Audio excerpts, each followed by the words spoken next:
And so we give all the glory and the praise to the Most High and Higher Shah. We thank the Shah and Allah, the Holy Spirit, on His holy day. All right?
Heavenly Father, we give you all the glory and the praise and thank you for another Shabbat. We pray, Father, that you minister unto us, and we pray that whatever that we bring forth, that it be a sweet aroma to your nostrils and a sweet sound to your ear. Let us continue to work in you. Let us continue to improve. Let us continue to change. Let us continue to grow. Let us continue to understand. Let us continue to add new knowledge and wisdom according to your word. We lift you on high, and we thank you, because without you, we would not be here. Without you, we would not be able to do the things that we do. Increase us, grow us, strengthen us, make us wiser, make us smarter, and make us more loving. And all praises be to you. Amen. Amen. Opening scripture will be Psalm 71. In thee, O Lord, do I put my trust. Never let me be put to confusion. Deliver me in thy righteousness, and cause me to escape. Incline thine ear unto me, and save me. Be thou my strong habitation, whereunto I may continually resort. Thou hast given commandment to save me, for thou art my rock and my fortress. Deliver me, O my power, out of the hand of the wicked, out of the hand of the unrighteous and cruel man. For thou art my hope, O my power, thou art my trust from my youth. By thee I have been holden up from the womb. Thou art he that took me out of my mother's bowels. All my praise shall be continually of thee. That was Psalm 71, verses 1 through 6. We're going to say our credo, Deuteronomy chapter 6, verse 4, in our Hebrew language and in our slave language, English. Deuteronomy chapter 6, verse 4. Shema Yasharallah Ahaya. Alahaya Nawa Ahaya Akah. Hero Israel. The Lord our power is one power. Shema Yasharallah Ahaya. Alahaya Nawa Ahaya Akah. Hero Israel. The Lord our power is one power. Shema Yasharallah Ahaya. Alahaya Nawa Ahaya Akah. Hero Israel. The Lord our power is one power. We're going to have our praise and worship, and we will have our lesson.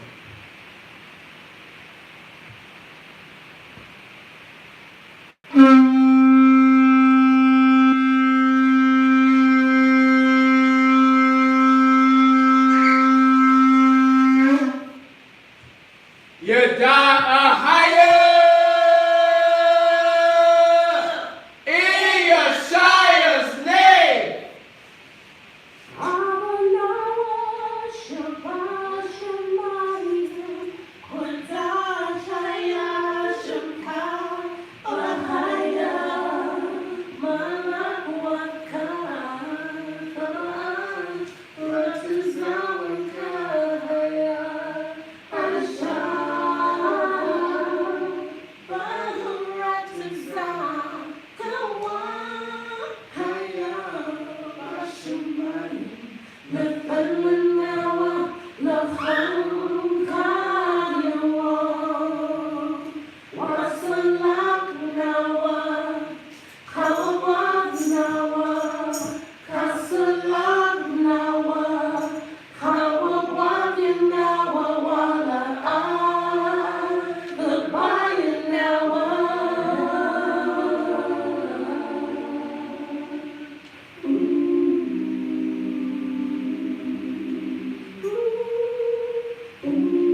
what they did. Forgive our forefathers.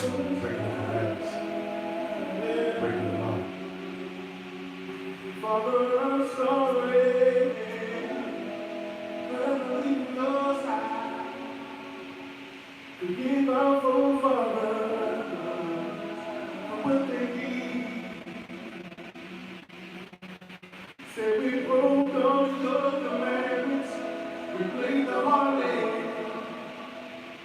We did it so wrong, so wrong. We committed adultery. And for doing this, said we failed as a nation.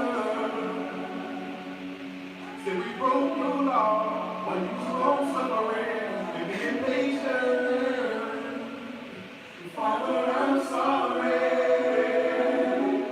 I'm speaking for Israel. Forgive our forefathers for what they did. Father, I'm sorry for Israel. Forgive our forefathers for what they did. Say we left our land long time ago. Our forefathers did. We never meant to hurt you, hurt you. We never mean it.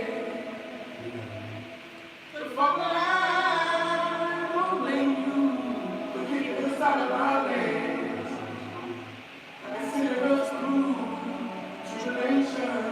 We really deserved it. Captivity in Babylon. Father, we apologize. We apologize.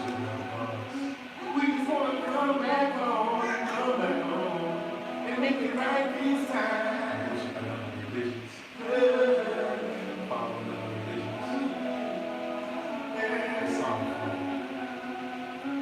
Bring us back home. Bring us back home.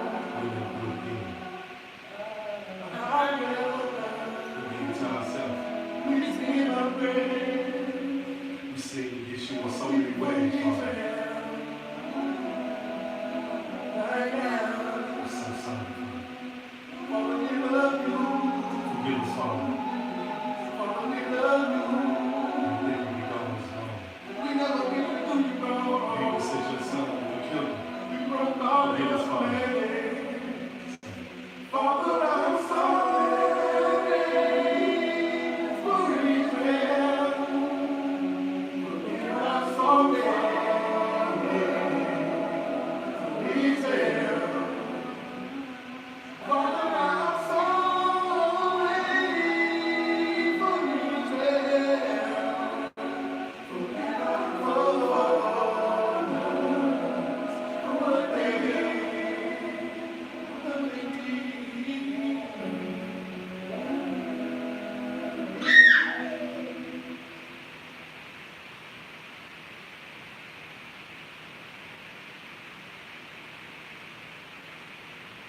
everywhere. She's saying the things you do. Imagine stuff that consequences come and lead you. I'm not here to judge, but she's nice. Stand up all the lessons sacrifice. I'm just trying to make it to their minds. We stand together, we work together. Send your bodies on the way and down. We got that and brown skin. Stand up on the sun, brown eyes, we'll give it all my time. A lost life, but happy is my heart now. Now ignite, police and see our money. Ooh, ooh, ooh, ooh,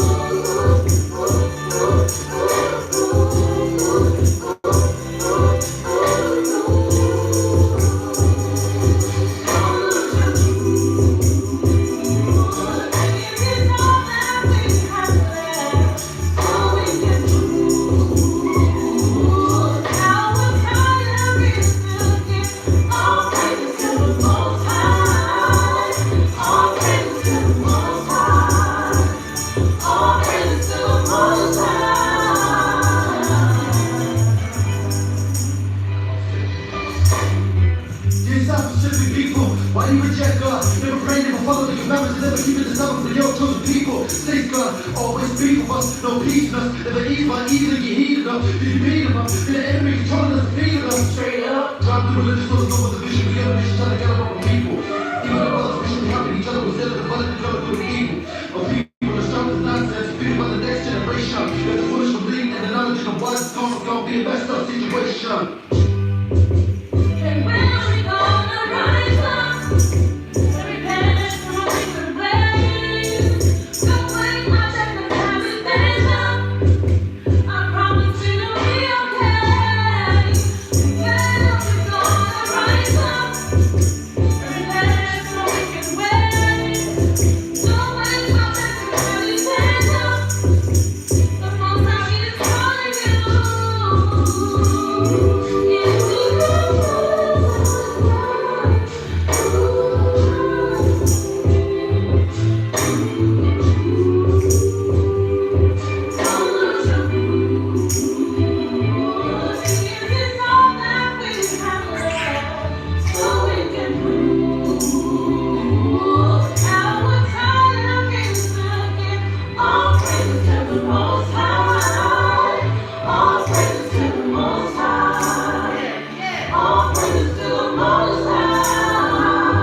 If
If it costs you, you really hurt yourself. And realize there is nobody else. I'm the best friend that you ever had. Let's be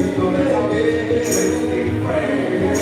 I can't get along. Let's be friends. I'm gonna leave you alone. Let's be friends. The only real friend I have is be friends. He said, let's be friends. Let's be friends. Let's be friends. Let's be friends. It's gonna talk to me.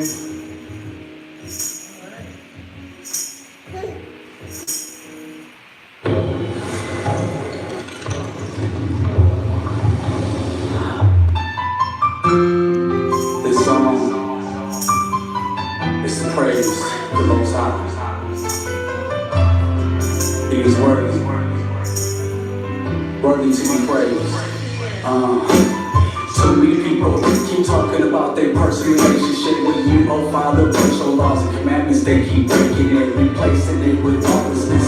Widows and the fatherless keep talking about how hard it is, but they don't understand the problem is we strive for lack of knowledge, which keeps putting us back in bondage. But it's your captivity we want to be under. Let's be honest. That's so many people not getting in from making it to the wilderness, because we keep taking advantage of the grace you continue giving us. Send your son to forgive us and bring us back together. The children of Israel, the people, the covenant is forever, forever, forever. And trying to make it in these last days, but why would you save us if we think we already saved? These churches and these pastors keep leading your people astray. I bow my hands, fall on my knees, try to pray 3 times a day. And I'm so grateful, I'm so thankful, you're so graceful, you're so faithful, showing your mercy on us through divine intervention.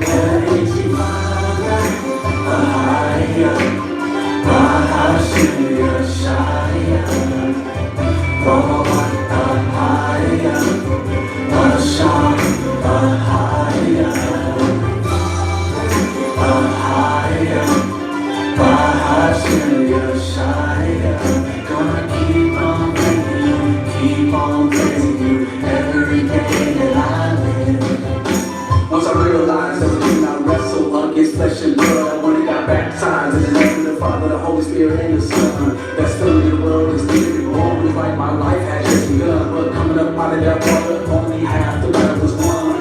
Still gotta keep on fighting, continue to keep on moving on. When somebody does me wrong, I'm gonna forgive and move along. For His name's sake, I saved us over and over, time to time. For His name's sake, I gave us His word, His precepts, time upon time. For His name's sake, He forgave us.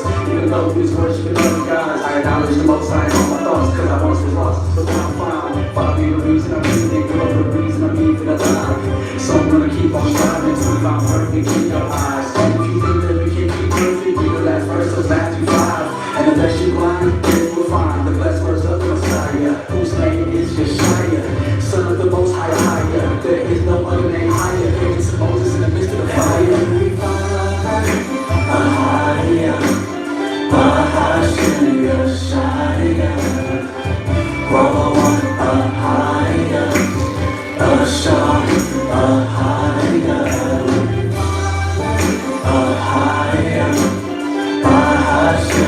Shine,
all puffed up. You read a couple means, now you think you know something. I'm seeing lost souls being tossed to and fro. Not carefully looking into the info. When these white folks talk, y'all pay attention. Whenever I teach, I don't wanna listen. I'm just saying though, what's up with the pushback? I think I know why. It's because I'm black. I'm supposed to be dumb and uneducated. I ain't even go to college and I still made it. Give me your brain so I can penetrate it. Fill it up with knowledge, take it, take it, take it. You know my love to do what I do and just stop hating. I guarantee you those around you would appreciate it. Like I was saying, you should read, boy. Take the blindfold off so you can see, boy. You know what you talking about. I don't make y'all pay attention to what come out your mouth. Y'all need to cut it out. Y'all need to cut it out. You're trying to find it, but you know what you talking about. I don't make y'all pay attention to what come out your mouth. Y'all need to cut it out. Man, cut it out, man.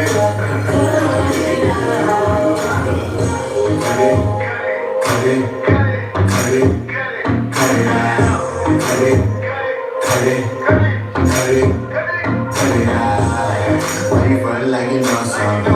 Knowing good well you don't know nothing. Never know it all, but you rough up. You seem more like a parrot, you repeat everything you hear.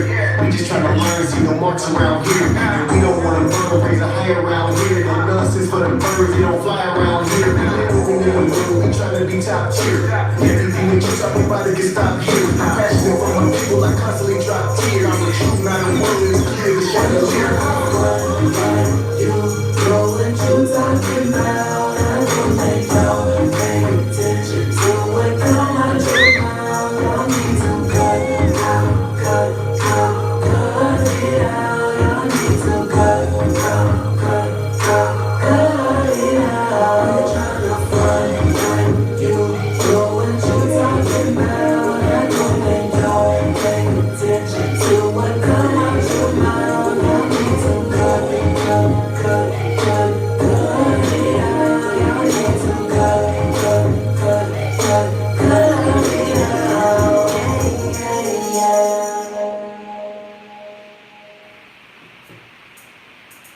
Everybody, will praise the Most High. I need that to hear and praise the Most High. Everybody, will praise the Most High. I need that to hear and sing. You are an awesome power. That's why we give you praise. You are an awesome power. And you shine your say. This world puts so much weight on my shoulders.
that grow. Thank you for the rivers and streams and water that flow. Thank you for the things I know. Thank you for the season with their four cycles. Every little thing you create in the earth came from water or it came from there. Higher with the creator, praising every day. Christ with the valleys and never go astray. Living the highest way, we're living the highest way.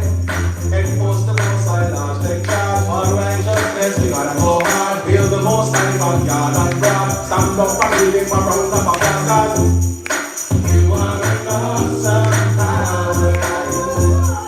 That's why we give you praise.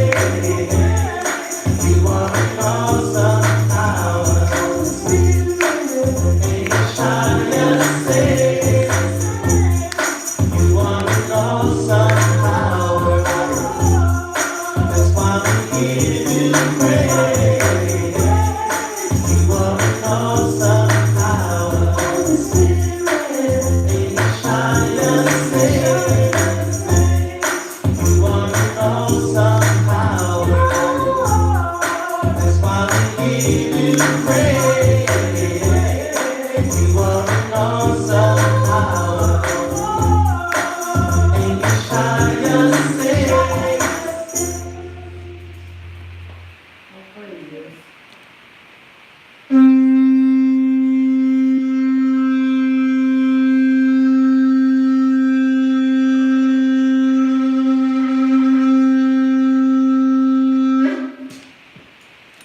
You die a higher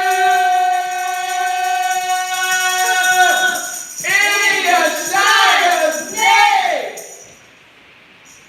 And so first, give all the glory and the praise to the Most High. I want to thank everyone for joining a new revelation on Father's Holy Day. We want to say peace to the 12 tribes that are scattered throughout the four corners of the earth. We want to say peace and shalom to the Gentiles who have the surname of Israel because they follow the law, statutes, and the commandments. You should have your Bibles, your pen and paper, highlighter if necessary, because we have to understand Father's Word. As we continue with these lessons that we're going to be doing on Hebrew Israelite awakening, like I said, we have a ton of lessons to go through, and more than likely, all these lessons are going to take us up to the Passover. So, our next holy day is going to be next Shabbat. No, it's not next Shabbat, right? What's next Shabbat? The date. What's the date for next Shabbat? It is the first. Okay, so it's 2 weeks. In 2 weeks, the Feast of Dedication. We'll have a holy convocation. We'll step away from our awakening lessons because we're going to do a teaching on dedication. Okay? And then we'll continue on with our awakening lessons. All right? So today we're going to have our Israelite awakening lesson, and today's lesson is going to be on Isaac and Ishmael. Isaac and Ishmael. Okay? We're going to learn a few things on the way to learning a few things. In understanding Isaac and Ishmael, and understanding the whole thing that happened with Hagar, Sarai, and Abram. Before we get started, we're going to do our disclaimer. Our disclaimer during this lesson, the written word of the truth will be taught. We understand the truth may cause some people to become angry. Please remain seated. Please remember, remain seated. Okay? Remember, Yeshua said this in John 8:31 and 32. Read that. John chapter 8, verse 31. Then said Yeshua to those Jews which believed on him, If ye continue in my word, then are ye my disciples indeed. And ye shall know the truth, and the truth shall make you free. The truth shall make you free. So that's our disclaimer. So we can't be sued if anybody gets angry at Father's word when we're bringing forth the truth. Okay? We will not be sued. Okay? So during these Hebrew Israelite lessons, we're trying to identify who are you, black man and black woman, or who are you, person of color, man and woman, who are your ancient forefathers? Right? Why does everybody hate you? You so-called blacks, you so-called Latinos, you so-called Native Americans. Why does everybody hate you? Who are your ancient forefathers? Over 400 years, people have suffered, especially so-called black people have suffered at the hands of wicked oppressors. How did this happen? What event in our ancient past allowed this to take place? We should be asking ourselves these questions, and we should be trying to identify with these questions on why it is. Not snipping and sniping over the name. Not snipping and sniping over doctrine. But we should be asking these questions. Because while we're snipping and sniping through doctrine, and while we're snipping and sniping about the name, then these questions are being left unanswered. Exactly. We are going to answer these questions. We are going to go through weeks and weeks and weeks and months of dissecting who we are, where we came from, why is all this stuff happening to us? Did you know that the majority of the people mentioned in the Bible were people of color? A lot of us don't even know that. The scriptures say that the children of Israel look like ancient Egyptians and the Ethiopians in physical appearance. Both the Egyptians and Ethiopians, which we discussed in our opening teachings, were people of color, were black people. When we did our opening lessons, we had a couple of opening lessons, we identified that. Okay? Abraham, Isaac, Jacob, Moses, David, the prophets, the apostles, the Messiah himself, Israelites, were all people of color. And the Bible proves this. Did you know that the Bible foretold our entire history thousands of years before we even got here? The Bible told us in our history what would happen before we even got to America. Let's go over a few scriptures before we get into our lesson. The transatlantic slave trade. Okay? That was mentioned in the Bible thousands and thousands of years before we set one foot in what is so-called America. We're going to go Deuteronomy 28 and 68. Deuteronomy 28 and 68. If you don't want the truth, go to another chapter. Deuteronomy 28 and 68. If you want to be entertained, go to another chapter. Right? Right. But if you want to learn, if you want to get some type of understanding, because we always say ignorance is the most deadliest thing a person can have. Ignorance can lead you to hell. And other people. Ignorance can lead you to the lake of fire. Those people who teach Father's word, ignorance in teaching Father's word the incorrect way can lead you to the lake of fire. That's right. It can condemn thousands and thousands and thousands of people. So what profit is it? What profit?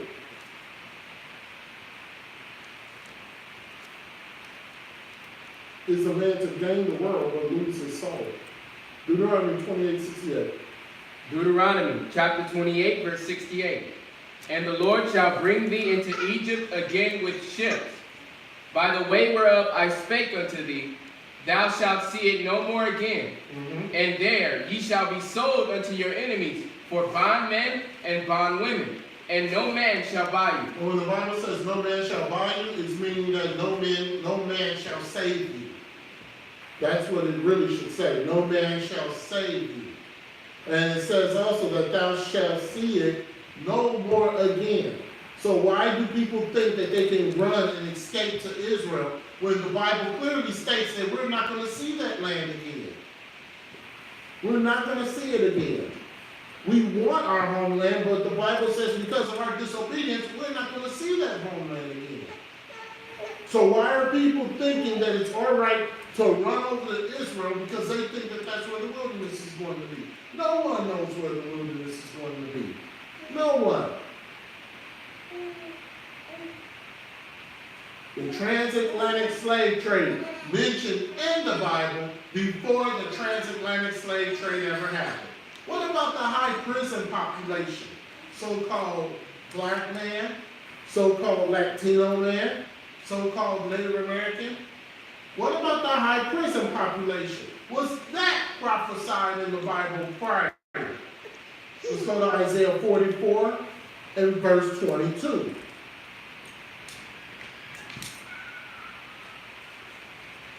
Isaiah 44 and verse 22.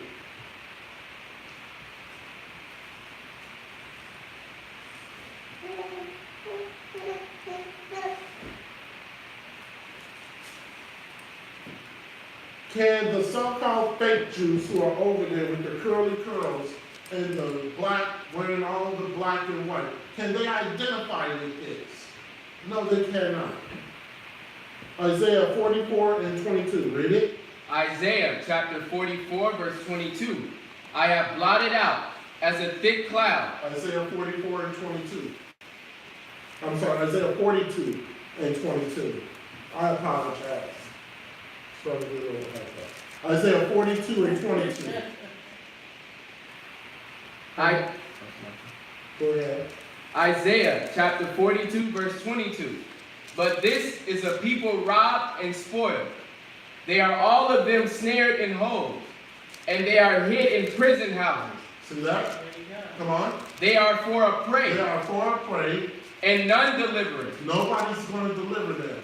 For a spoil, and none saith restore. Nobody's going to say restore. All the programs that are in prison houses to make you believe that they're restoring people, they're not restoring people. What prisons are doing is making the animal even more animalistic. Mm-hmm. That's what the prisons houses are doing. That's what they're there for, amongst other things, right? But the prison is not there for restoration, rehabilitation. It's there for distraction. That's right. And who are among the prison houses? The so-called blacks and Latinos mainly.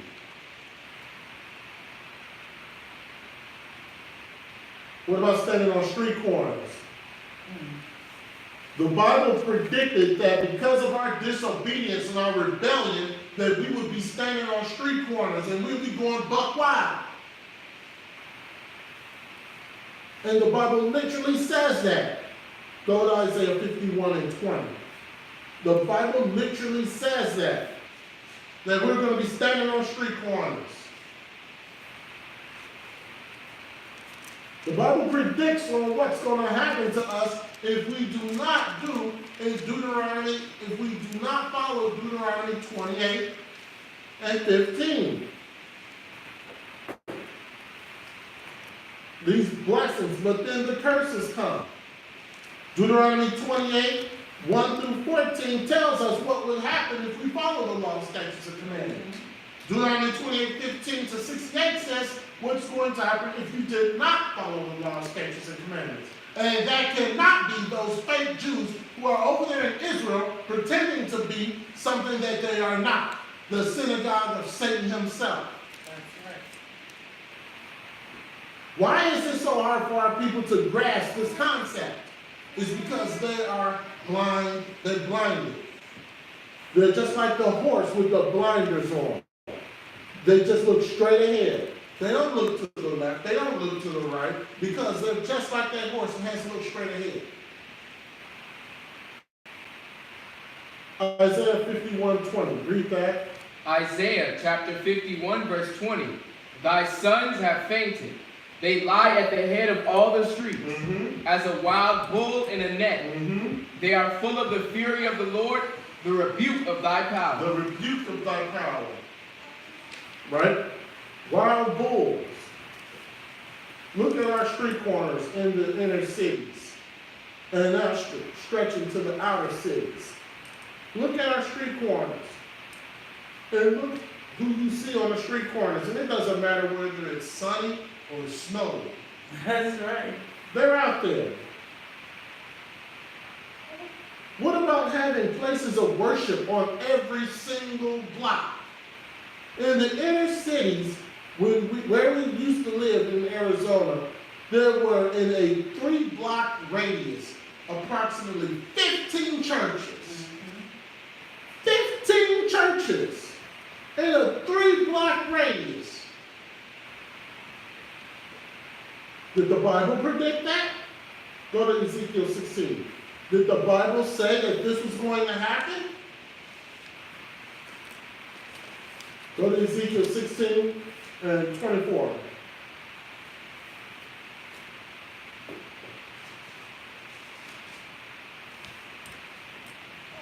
Thousands of years before the first church was ever built, it was prophesied that this was going to happen. Let's read. Ezekiel chapter 16, verse 24. That thou hast also built unto thee an eminent place, and hast made thee an high place in every street. And made a high place in every street. Read verse 25. Thou hast built thy high place at every head of the way. Every head of the way, every corner you built a high place, a church. Keep going. And hast made thy beauty to be abhorred. Made the beauty of the word of the Most High to be abhorred. Right? These churches, this is what they do. Read. And hast opened thy feet to everyone that passed by, and multiplied thy whoredom. Open the feet to everyone that passed by. It don't matter if you're gay, flaming, or whatever. Come on in. You can celebrate worship. You can lead the choir. Come as you are. Remember that one? Come Right. as you are. But there's a church. The Bible said that this was going to happen. There's going to be a church at every single corner. And these places of worship are an aberration to the Most High. He said this was going to happen. When are we going to get out of our sleep and our slumber? And it says, the Bible says, that has opened thy feet to everyone that passed by. It doesn't matter what you are.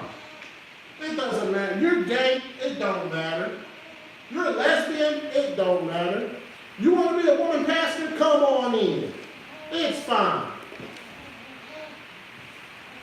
Oh my goodness. Can you read verse 32? Sure. Skip down to verse 32. Ezekiel chapter 16, verse 32. But as a wife that committeth adultery, which taketh strangers instead of her husband. There you go. They take in everybody except the true, the God of this book with power, the Most High, the Shire. Taking everybody but him. Right. Right? What about games? Was games mentioned in the Bible? Teenage games. Right? We laugh at movies like Boys in the Hood and all that. But that was prophesied in the Bible. Long before you had Bloods, Crips, Black Disciples, Peace Stones, and all the rest of that. Long before that, it was prophesied in the Bible that this was going to happen. We're going to go to Isaiah 3 and 12.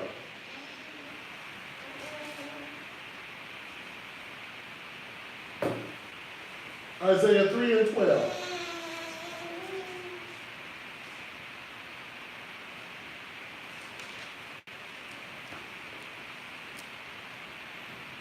Let's read.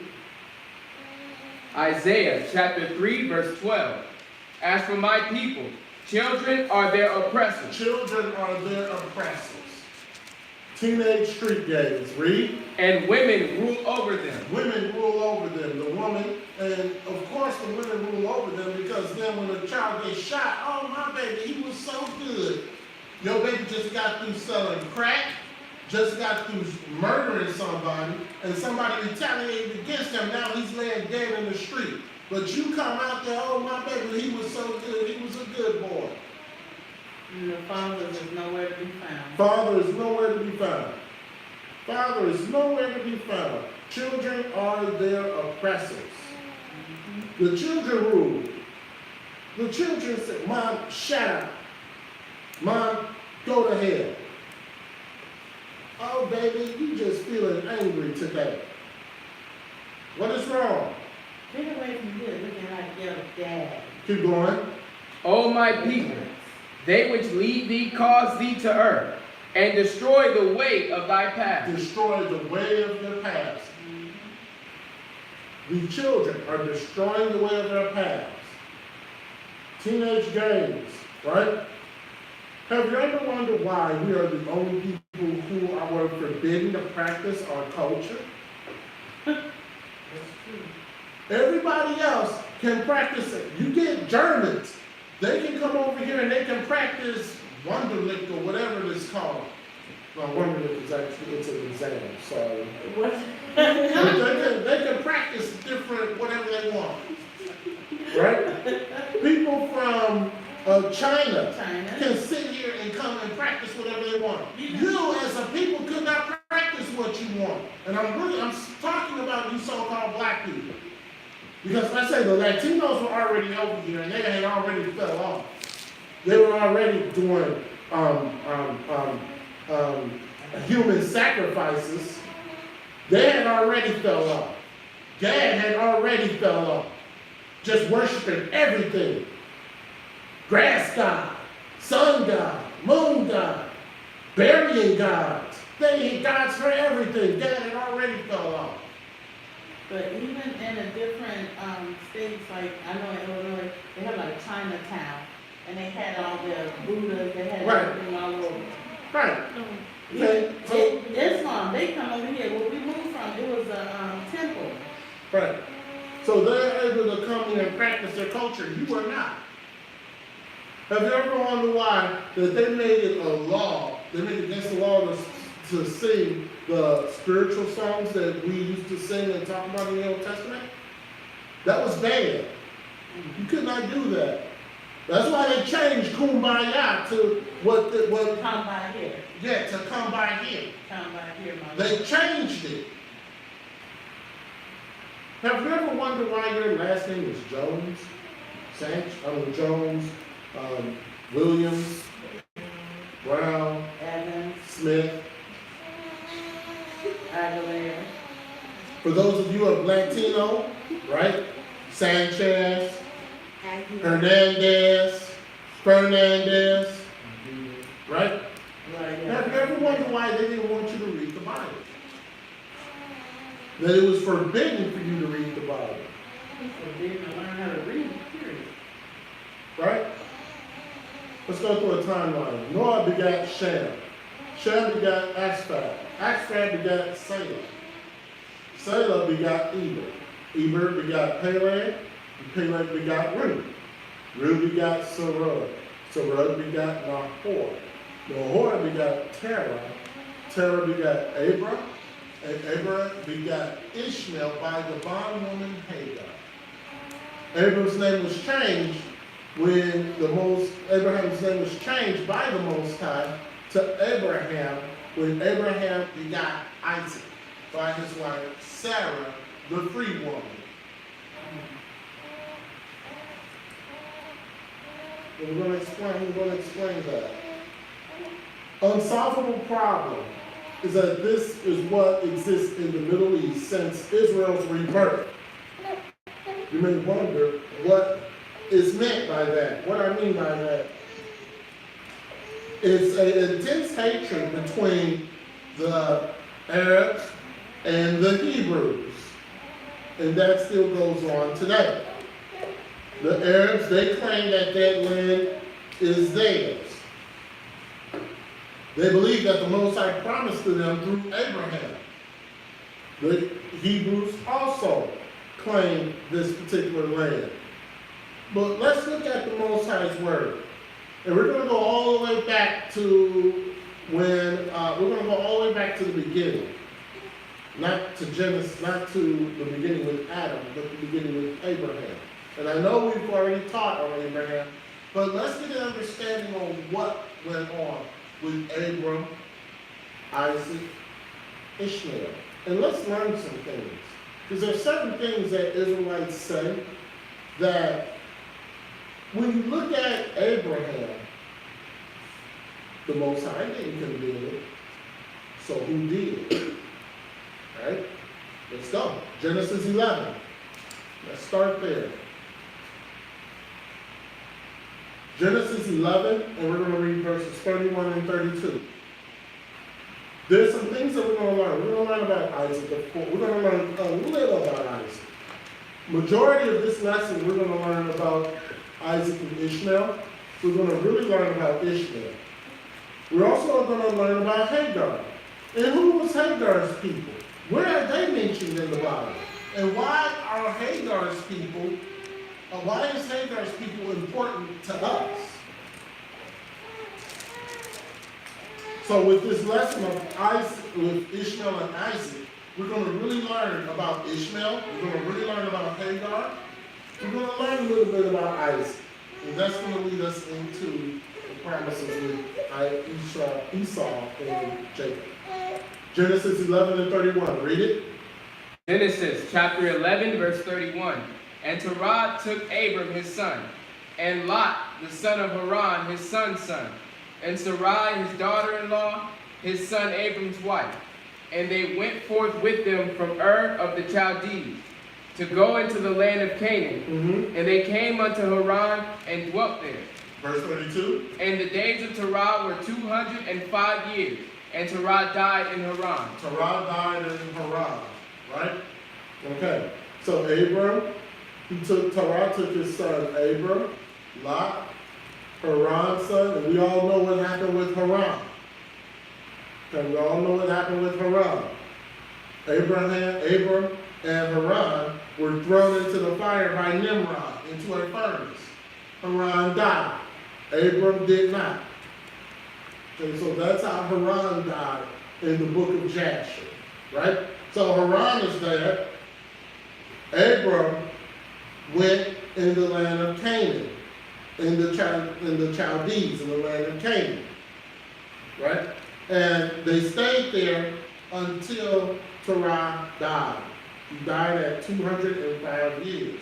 Let's skip over to Genesis 12, and we're going to read verses 1 through 3.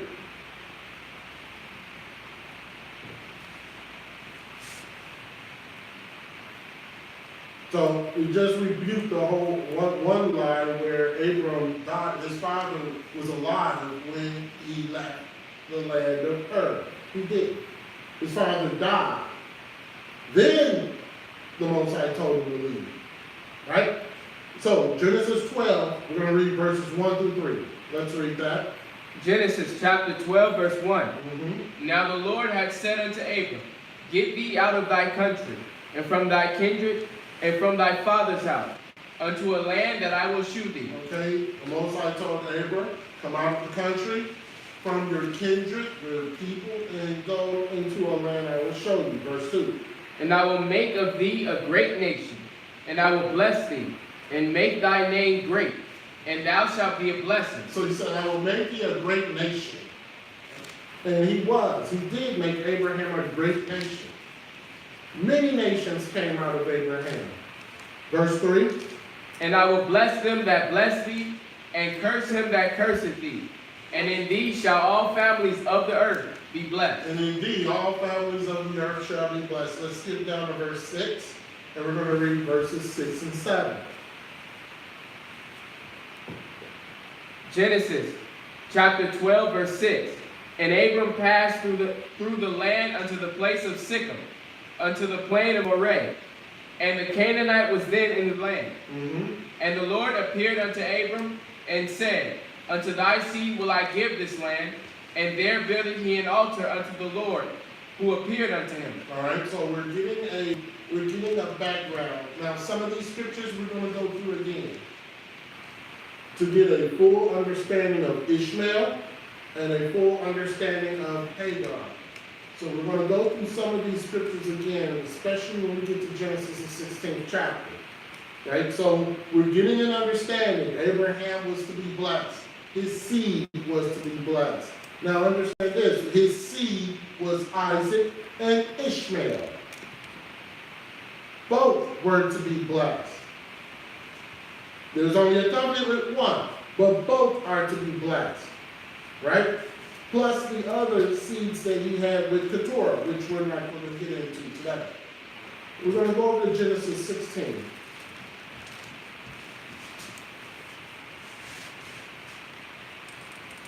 And we're going to read verses 1 through 6.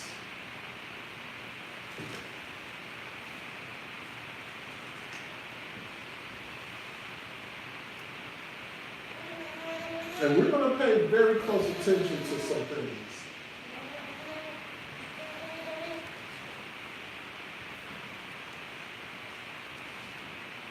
I'm trying not to get ahead of myself. Genesis 16 and 1. All right, let's read. Genesis chapter 16, verse 1. Now Sarai, Abram's wife, bare him no children, and she had a handmaid, an Egyptian, whose name was Hagar. She had a handmaid, an Egyptian, right? She was Egyptian. Continue, verse 2. And Sarai said unto Abram, Behold now, the Lord hath restrained me from bearing. I pray thee, go in unto my maid. It may be that I may obtain children by her. And Abram hearkened to the voice of Sarai. Abram hearkened to the voice of Sarai, but Abram did not hearken to the voice of the Most High. Verse 3. And Sarai, Abram's wife, took Hagar, her maid, the Egyptian, after Abram had dwelt 10 years in the land of Canaan, and gave her to her husband, Abram, to be his wife. All right, so Hagar then became Abram's wife. Verse 4. And he went in unto Hagar, and she conceived. And when she saw that she had conceived, her mistress was despised in her eyes. Sarah was despised of her. Sarah despised her. But she told her to do it. Right. Verse 5. And Sarai said unto Abram, My wrong be upon thee. Too late. Too late. Now she figured out, oh, that was wrong. Keep going. I have given my maid into thy bosom. And when she saw that she had conceived, I was despised in her eyes. The Lord judged between me and thee. Verse 6. But Abram said unto Sarai, Behold, thy maid is in thy hand. Do to her as it pleaseth thee. And when Sarai dealt hardly with her, she fled from her face. All right, so Sarai started to deal harshly with her. Right? So then she fled. So let's skip down to verse 10, and we're going to read 10 through 12. Genesis chapter 16, verse 10. Mm-hmm. And the angel of the Lord said unto her, I will multiply thy seed exceedingly, that it shall not be numbered for multitude. All right, so the angel of the Lord got her and said, hey, wait a minute. Wait a minute. Your son, your child, your seed is going to multiply exceedingly. And we're going to see about that seed multiplying exceedingly. Go ahead. And the angel of the Lord said unto her, Behold, thou art with child, and shalt bear a son, and shalt call his name Ishmael. So that's where the name Ishmael came from. It came from the angel of the Lord, not from Abraham. Continue. Because the Lord hath heard thy affliction. Because the Lord had heard her affliction, heard her cry, because of the way that she was being treated by Sarai. Verse 12. And he will be a wild man. He'll be a what? A wild We man. need to investigate that. Keep going. His hand will be against every man. His hand will be against every man.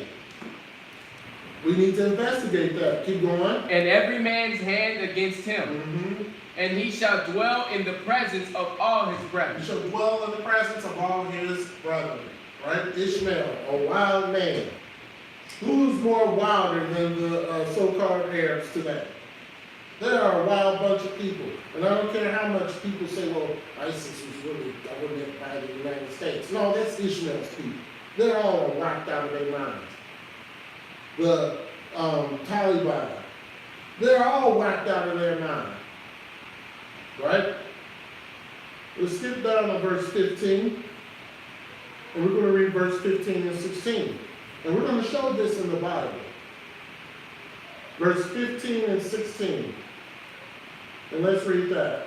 Genesis chapter 16, verse 15. And Hagar bare Abram a son. Mhm. And Abram called his son's name, which Hagar bare, Ishmael. Mhm. And Abram was 86 years old when Hagar bare Ishmael to Abram. 86 years old. Ishmael became the father of many of the Arabs. Because Ishmael was the firstborn of Abraham, the Arabs claimed that that land promised to Abraham should be theirs. Because he was the firstborn, right? And they believe that nothing can change this. Not even the covenant that was made with Isaac. That can't change it. They believe that they were the firstborn. So be damned with what happened with Isaac. Basically, that's what they're saying. That's what they're saying. Be damned with what happened with Isaac. We don't care what happened with Isaac. We were the firstborn. And we're going to show you what these people, we're going to show you what they are in the Bible. His 12 princes, some of them are in the Bible, and they did some stuff. We're going to see about that. Let's go over to Genesis, the 17th chapter. But also, Hagar people, they did some stuff too. Right? So we need to identify what this is and who these people are. We already know with our original lessons, with our opening lessons that we did about, 2 months ago or a month and a half ago? We already know that Ishmael they were all dark-skinned. They only became light because of the injection of the Europeans. Okay? Let's go Genesis 17. And we're going to read verses 1 through 5. If you have questions, feel free to put your questions on the chat. We got a lot of stuff to cover. Genesis 17, and we're going to read verses 1 through 5. And we're going to learn some things on the way of learning this thing. Genesis 17 and 1. Read that. Genesis chapter 17, verse 1. And when Abram was 90 years old and 9, the Lord appeared to Abram and said unto him, I am the Almighty Power. Walk before me and be thou perfect. Verse 2. And I will make my covenant between me and thee, and will multiply thy seed thee exceedingly. Right? So you would think that he's talking about Ishmael. Verse 3.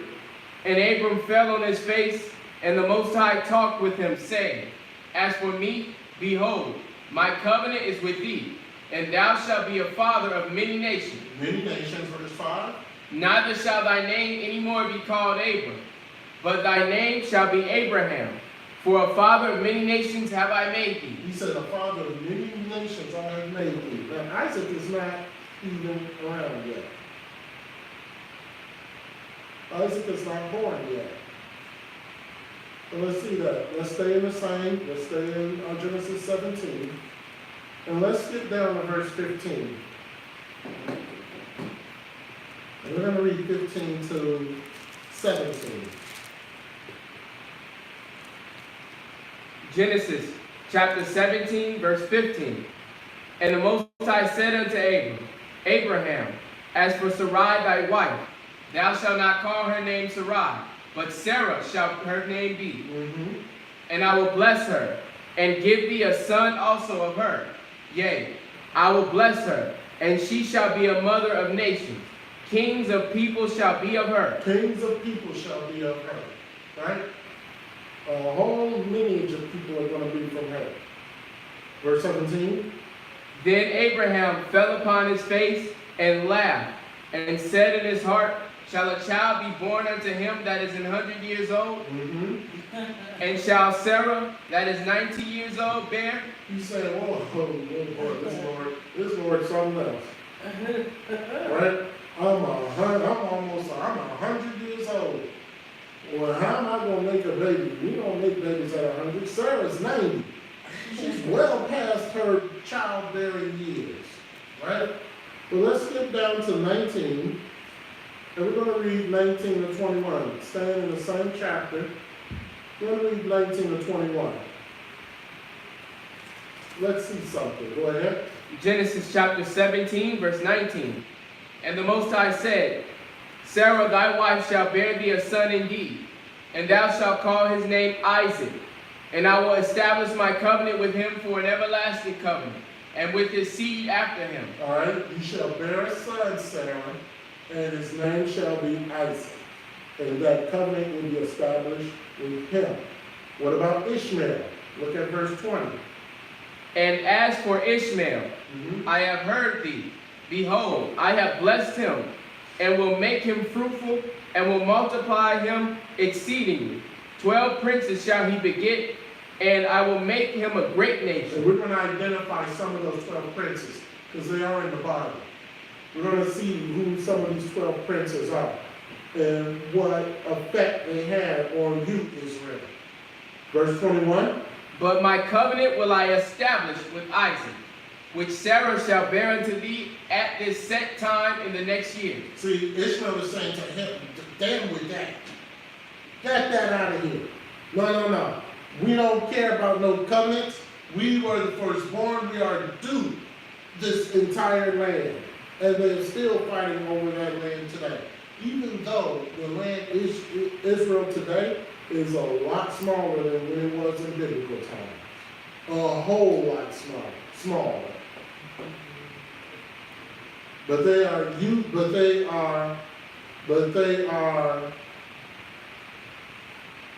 are fighting over something that really wasn't theirs in the first place. Let's go over to Genesis 21.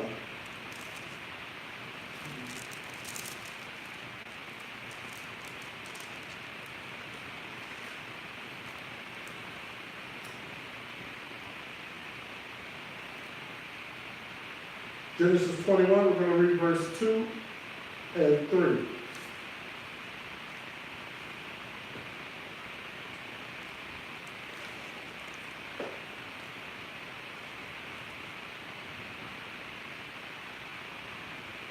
Genesis 21 and 2. Genesis chapter 21, verse 2. For Sarah conceived and bare Abraham a son in his old age, at the set time of which the Most High had spoken to him. And Abraham called the name of his son that was born unto him, whom Sarah bare to him, Isaac. Isaac. And let's skip down to verse 9. And we're going to read verses 9 and 10. Genesis chapter 21, verse 9.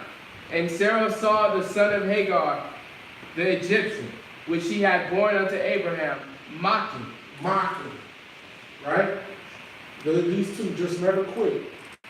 So now Hagar, seeing Sarah saw the son of Hagar, the Egyptian, which she had born unto Abraham, mocking. These two just never quit. Verse 10. Wherefore she said unto Abraham, Cast out this bondwoman and her son, for the son of this bondwoman shall not be heir with my son, even with Isaac. Okay, so Abraham, the covenant was already established. Abraham already knew that the covenant would be with Isaac and not with Ishmael. But Bible, back in those days, the heir was always the firstborn. Okay? Right. So let's stay in Genesis 21.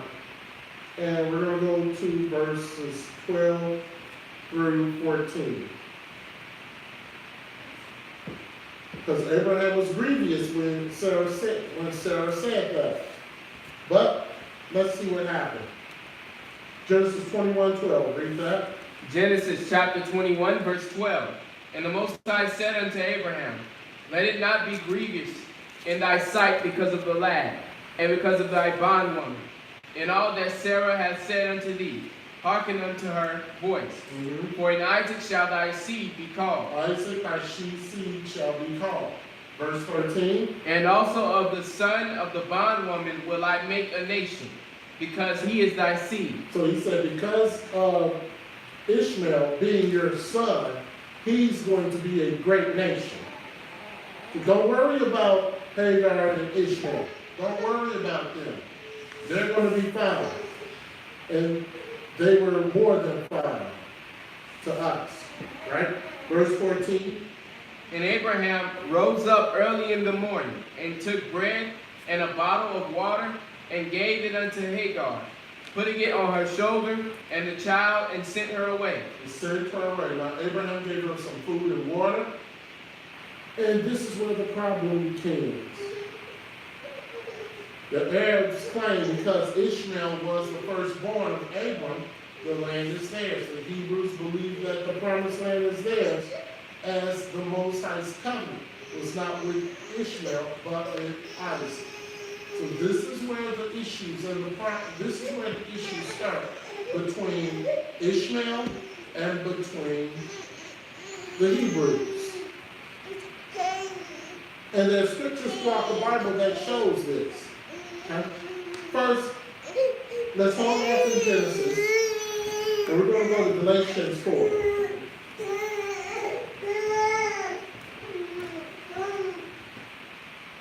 We're going to go to Galatians 4. We're going to read verses 28 to 30.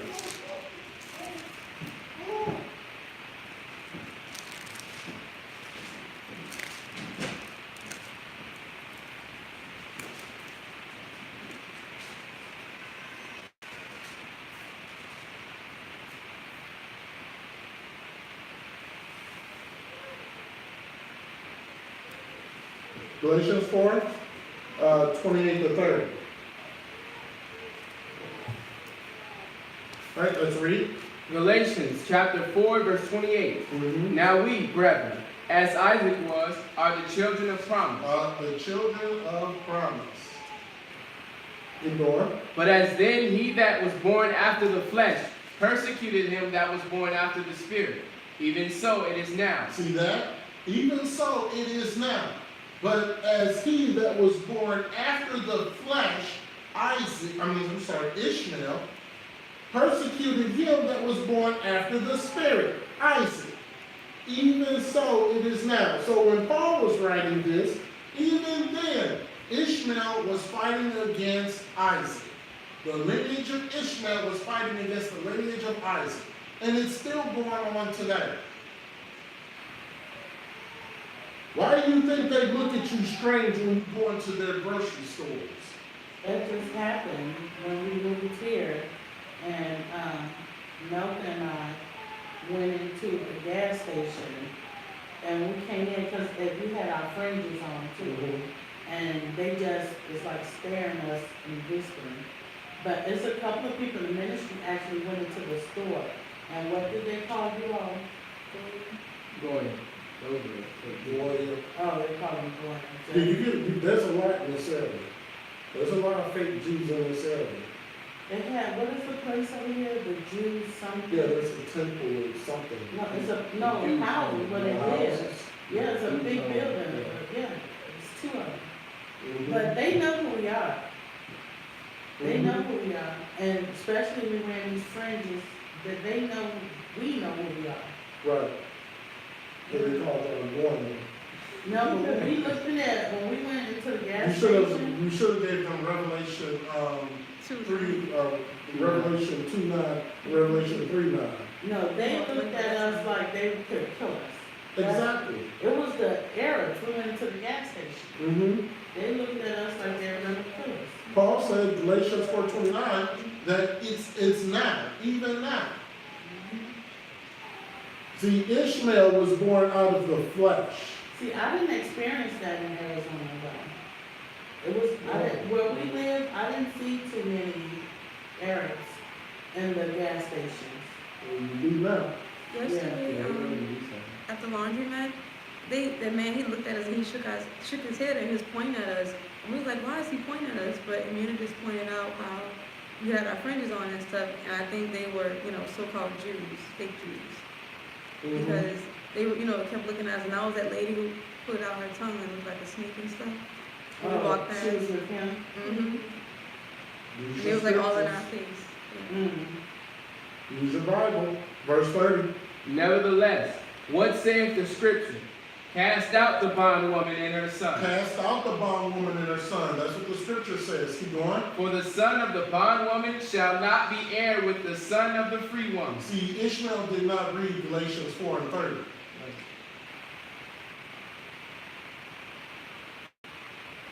Ishmael did not read Galatians 4 and 30. No, because they're stuck with that satanic book, the Quran.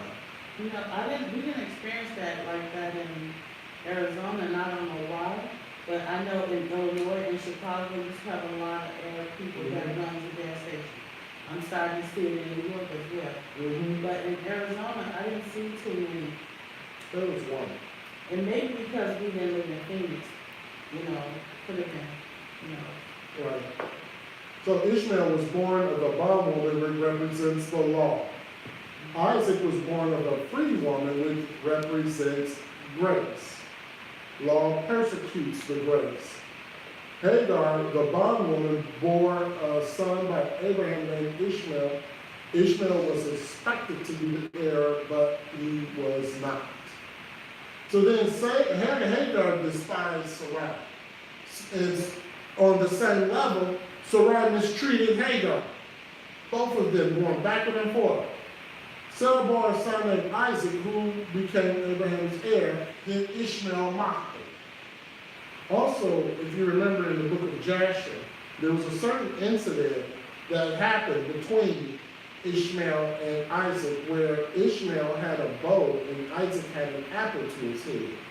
And Ishmael fired the bow at Isaac. And so Sarah saw it. So it wasn't just Sarah saying, hey, get that person out of here. There was incidents that led up to Sarah saying, get that guy out of here. Because he's going to try to kill Isaac. It's in the book of Jasher. Someone's dad Issachar said, Elder, listen to this story. My boss is a Christian pastor, and he admits that the Arabs are Ishmael.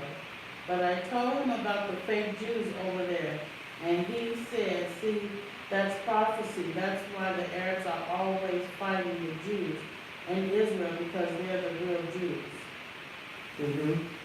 Well, the ones over there in Israel, they're not the real ones, but the concept is there. Right? The concept is there. They believe that they're there, that they are the ones, when in fact they're not. But at the same time, the concept is there where you have the Ishmaelites fighting against the Hebrews. When Paul said it's going to happen, it's still going to happen even today. So if Ishmael would have killed Isaac, would they have gotten the promise by default? No, I don't know what the Most High would have did. Yeah. I don't know what Father would have did. Maybe he produced another heir. Oh, Sarah had to go through that again at 90. I wouldn't know, but I don't think Father would have let that happen. I don't think the Most High would have let that happen. All right, Sarah wanted Hagar and Ishmael cast out. Abraham said, Hagar, and let's understand something too. Abraham loved Ishmael.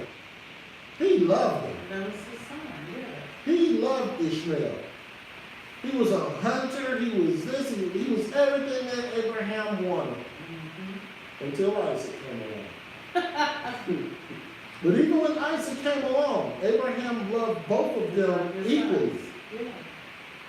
Abraham did not look at Ishmael any different than he looked at Isaac.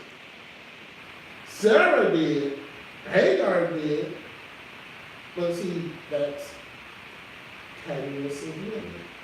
Catty, she shouldn't have given her man. She made a mistake, and she said that, oh, what did I do? It's too late for it.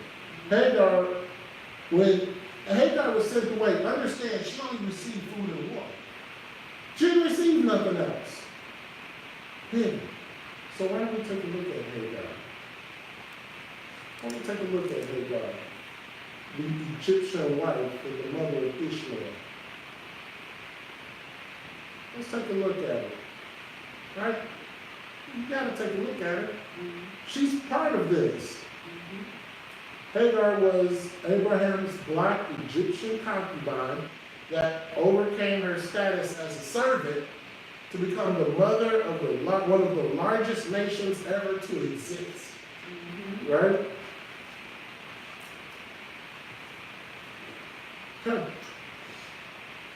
She was an Egyptian, wasn't she? Abraham was a Hebrew, wasn't he? Oh, yes. Oh, we're going to learn something. There should be a question mark in your head right now. Where is he going? When Sarah failed to get pregnant, as the Most High promised her she would, Sarah decided, you know what, I'm just going to take things in my own hands. Proud and patient. Abraham, here's Hagar, ain't she beautiful? Egyptian. You can have her. Get her pregnant. Right? Egyptian. Hebrew. See, now, Let's go Genesis. I can go back to last night with Adam and Eve. Okay. No, I'm not even doing that, right? Because Abram could have said no. Oh yeah, he could have said no. So you what hearken was it? unto the wife of his voice. Wait, what? Say it again. You hearken unto the voice of his wife. Maybe she did good. But that's not the route where I'm going. Yeah, I'm just saying. Okay? Let's go Genesis 16, verses 3 and 4. Like I said, some of these scriptures we're going to repeat. Okay? Some of these scriptures we're going to repeat to get a full understanding. Right? Genesis 16, 3 and 4. Read that, please. Genesis chapter 16, verse 3. And Sarai, Abram's wife, took Hagar, her maid, the Egyptian, after Abram had dwelt 10 years in the land of Canaan, and gave her to her husband Abram to be his wife. And he went in unto Hagar, and she conceived. And when she saw that she had conceived, her mistress was despised in her eyes. All right, so the birth of Ishmael, it was a union that led to the birth of Ishmael, the half-Egyptian son of Ishmael, and the father of the Ishmaelites. Right? Abraham was 86 when Ishmael was born. One way he would say I was too old to be there. He was 86 when Ishmael was born. So let's stay in Genesis 16. And like I said, we're reading these scriptures again to get a full understanding. We're going to read verses 15 and 16. Genesis chapter 16, verse 15. And Hagar bare Abram a son. And Abram called his son's name, which Hagar bare, Ishmael. And Abram was 86 years old when Hagar bare Ishmael to Abram. So this is one of the most important births in the Bible, believe it or not, the birth of Ishmael, because it started the Ishmaelite nation. It is Ishmael's daughter that would later marry Esau, remember? And we're going to get into that when we talk about Esau. Ishmael's daughter Ishmael's daughter married Esau, and then the dukes that are listed in Esau, the dukes of Edom, came from Ishmael's daughter who married Esau. So we're going to see all that when we talk about Esau next week, I think. We're going to see all that. But the dukes that are listed, those dukes came from Ishmael's daughter who Esau married. And it's also the Ishmaelites who sold Joseph into slavery. Those were Ishmaelites who did that. Then, of course, later on, Joseph became second of Pharaoh. Hagar was hated. So after the birth of Ishmael, Sarah began to hate because of the child. Not because Sarah made a mistake, right? That's why she really should hate Ishmael, because she's the one who made the mistake. But that's not how we operate. When we make a mistake, we look at the other person and say, I hate that person. Even though we were the ones who probably made the mistake in the first place. And in order to deal with the situation, Sarah had to say, Abraham, get them out of here. Because if it's removed, I don't have to see that mistake again. If they're gone, I don't have to see me in the error that I made of giving my husband to an Egyptian woman. If they're gone, because Sarah tried to get them to get away from there. It wasn't once, it was twice. She told Abraham, get them out of here. Right? One time, Most High said, no, go back. Let's go to Genesis 21 and 14.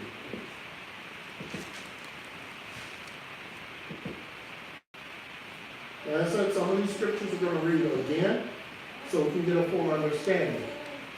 Genesis 21 and 14.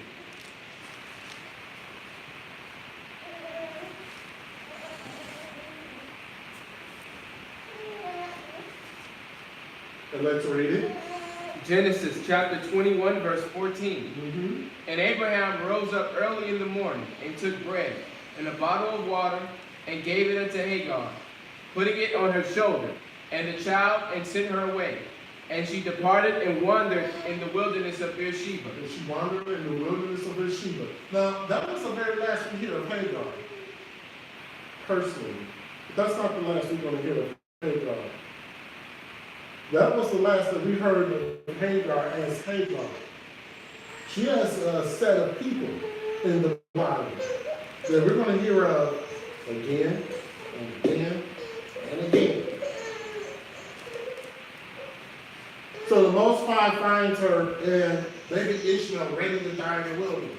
And the Most High promises to her that he'll make Ishmael a great nation. And she eventually chooses an Egyptian wife for him. After that, she's never mentioned again in the Bible as Hagar. Let's go Genesis 21. And we're going to read verses 17 to 21. And let's see what I just said. Genesis 21, and we're going to read verses 17 to 21.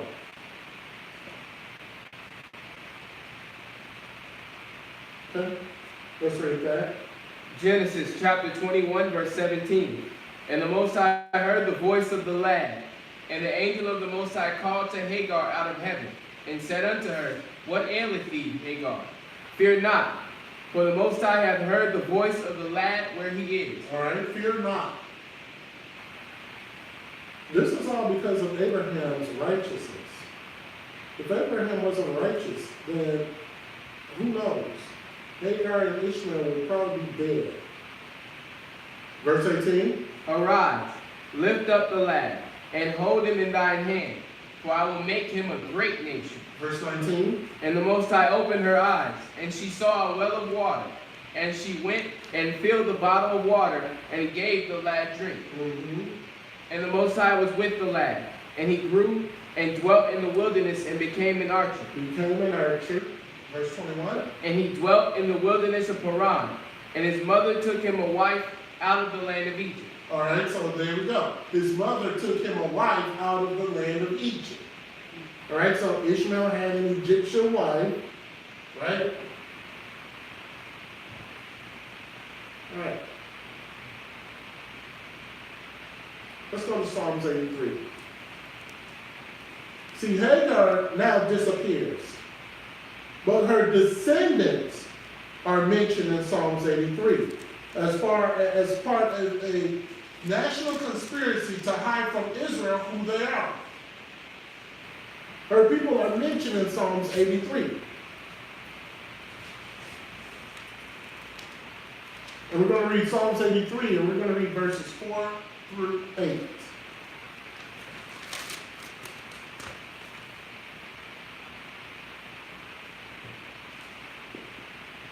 Let's read it. Psalm 83, verse 4. They have said, Come, and let us cut them off from being a nation, that the name of Israel may be no more in remembrance. For they have consulted together with one consent. They are confederate against thee. Verse 6. The tabernacles of Edom, and the Ishmaelites of Moab, and the Hagarine. The who? The Hagarine. The who? The Hagarine. The who? The Hagarine. Wonder who they came from. We never noticed that. We can read that soon. Wonder who they came from.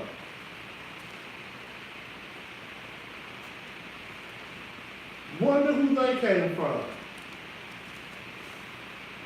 Let's continue. See, we got to investigate this. We have to investigate this. So is Edom, so it's Esau, Right? is Ishmael. Right? Moab is Lot's. Lot's son, Lot's son by his daughter, And the Hagarines is Hagar people. Hagar. Oh my goodness. Verse 7. Gebal, and Ammon, and Amalek, The Philistines with the inhabitants of Tyre. Right? We're going to, verse 7, that's a much later lesson. Verse 8. Asher also is joined with them.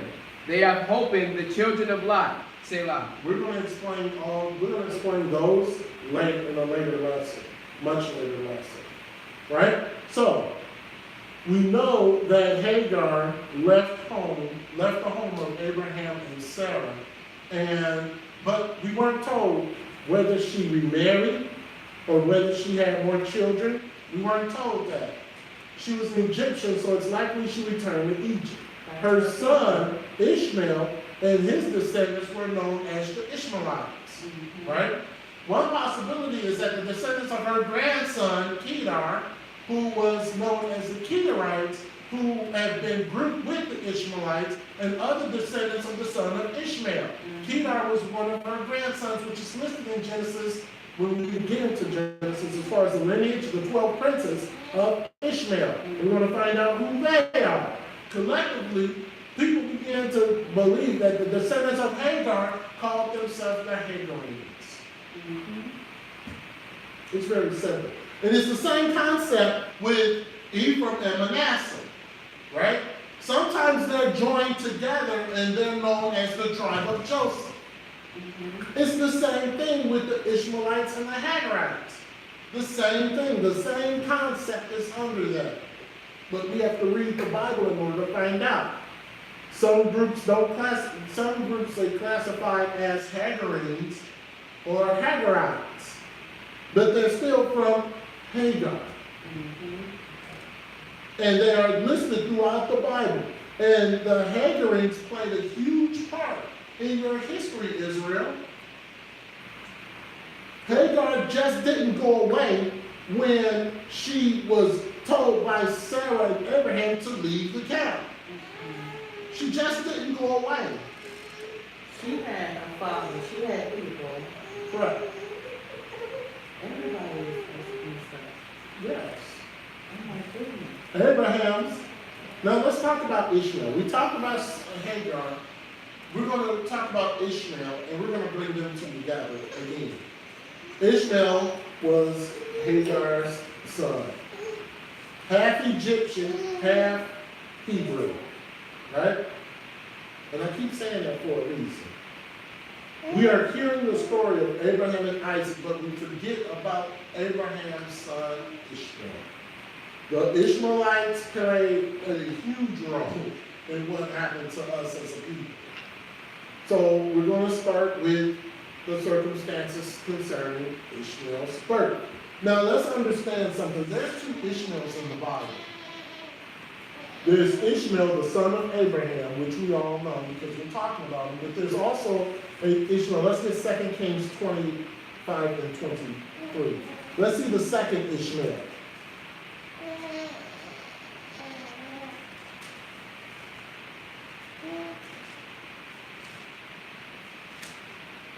Second Kings 25 and 23.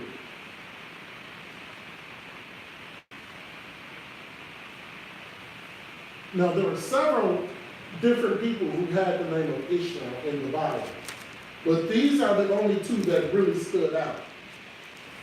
Abraham's son and this guy. Read that, please. 2 Kings chapter 25, verse 23. And when all the captains of the armies, they and their men, heard that the king of Babylon had made Gedaliah governor, there came to Gedaliah to Mizpah even Ishmael the son of Nethaniah, and Johanan the son of Kareah, and Sariah the son of Tanhumeth, the Netophathite, and Jezaniah the son of Makathite, they and their men. Right. So that's a different Ishmael. And just to put it in context, Ishmael was not living when 2 Kings was around. He was long dead. But just to get an insight, there's several names of Ishmael in the Bible. The son of Nathaniel, and the son of Abraham. We're going to talk about, of course, son of Abraham. Abraham spent the majority of his time traveling, and he went from Hamite country to Hamite country. And during the process of him going from Hamite country to Hamite country, he gained a lot of wealth and he started accumulating a lot of items. His biggest accumulation of wealth happened in Egypt, when Pharaoh took his wife Sarai. Remember that? Let's go Genesis 12 and 16. Sure. And someone says, Elder, technically speaking, wouldn't the Israelites be Hebrews because you are what your father is, and Abraham is a Hebrew that makes them Hebrews also. But they're not Israelites because came through Jacob, Abraham, Isaac. Right. They are Hebrews, but they're not Israelites. Israelites came from who? Jacob. So they didn't come through Jacob. They weren't reborn and came through Jacob. So they're not Israelites. They are Hebrew because Abraham was a Hebrew. They just titled the name Arab from Ishmael. And we're going to get, we're not going to really get into that. We'll talk about Esau. But we're going to get to understand with this lesson. Okay? They were Hebrew. Ishmael was a Hebrew. He was an Egyptian Hebrew. He was mixed. His father was Hebrew, so he was a Hebrew. Ishmael was not an Israelite because Jacob was not his father. So he was not an Israelite. Genesis 12 and 16. And let's understand something too. Abraham, there are a lot of Hebrews. And understand this, that Abraham, you have to understand this too, that Hebrew comes further up than Abraham. The term Hebrew did not start with Abraham. It started with Eber. That's where the term Hebrew came. So all of the sons of Eber, whom we just know of Abraham, but he had other sons, remember, they're Hebrew as well. Abraham had his third wife. Correct, Keturah. So Those are Hebrews, which unfortunately we don't know that much about. Scripture, we very rarely know a little bit about a couple of them. We don't really know too much about them. But they're Hebrew as well. Esau, Hebrew. well, I thought Hebrew didn't come about until wasn't it Hebrew? Right. The genealogy. So wasn't Hebrew before? Well before Abel. In fact, let's go to the genealogy. Let's go to Genesis.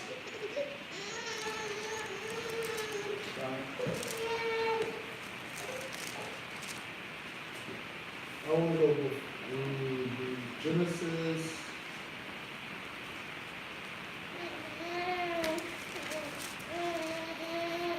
The descendants of Shem, we want Genesis 11.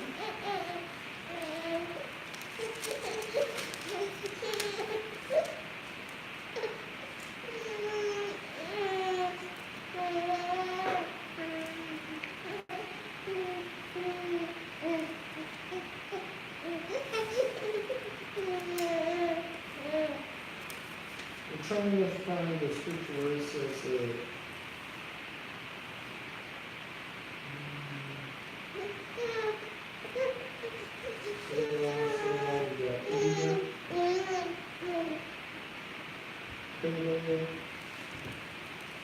we got Ruth.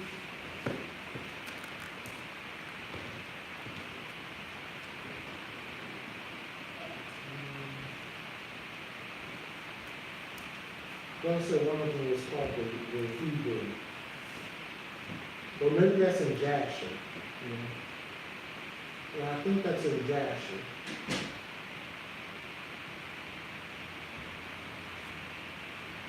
I believe that's probably in Jasher. But in any event, the term Hebrew was well before Abraham. So, let's go over to Genesis 12 and 16. Let's read Genesis 12 and 16. Genesis chapter 12, verse 16. And he entreated Abram well for her sake. And he had sheep and oxen, and he asses, and men servants, and maid servants, and she asses, and camels. All right, so when Sarah was found out, when the Egyptian Pharaoh found that Sarah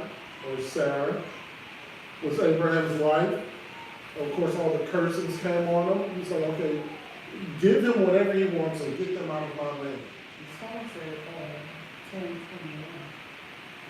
10:21.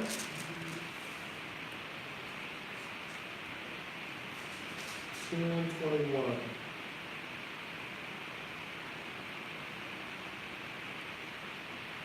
So,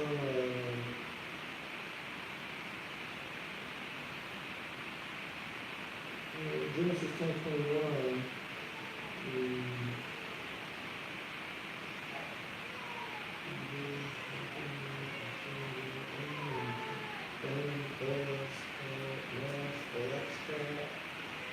Either sense of opinion, judgment, is that, no, it's not there. It's part of the genealogy, where it has a genealogy listed, and it gave one of them the distinct name of Hebrew. And I apologize, I can't remember where it's at.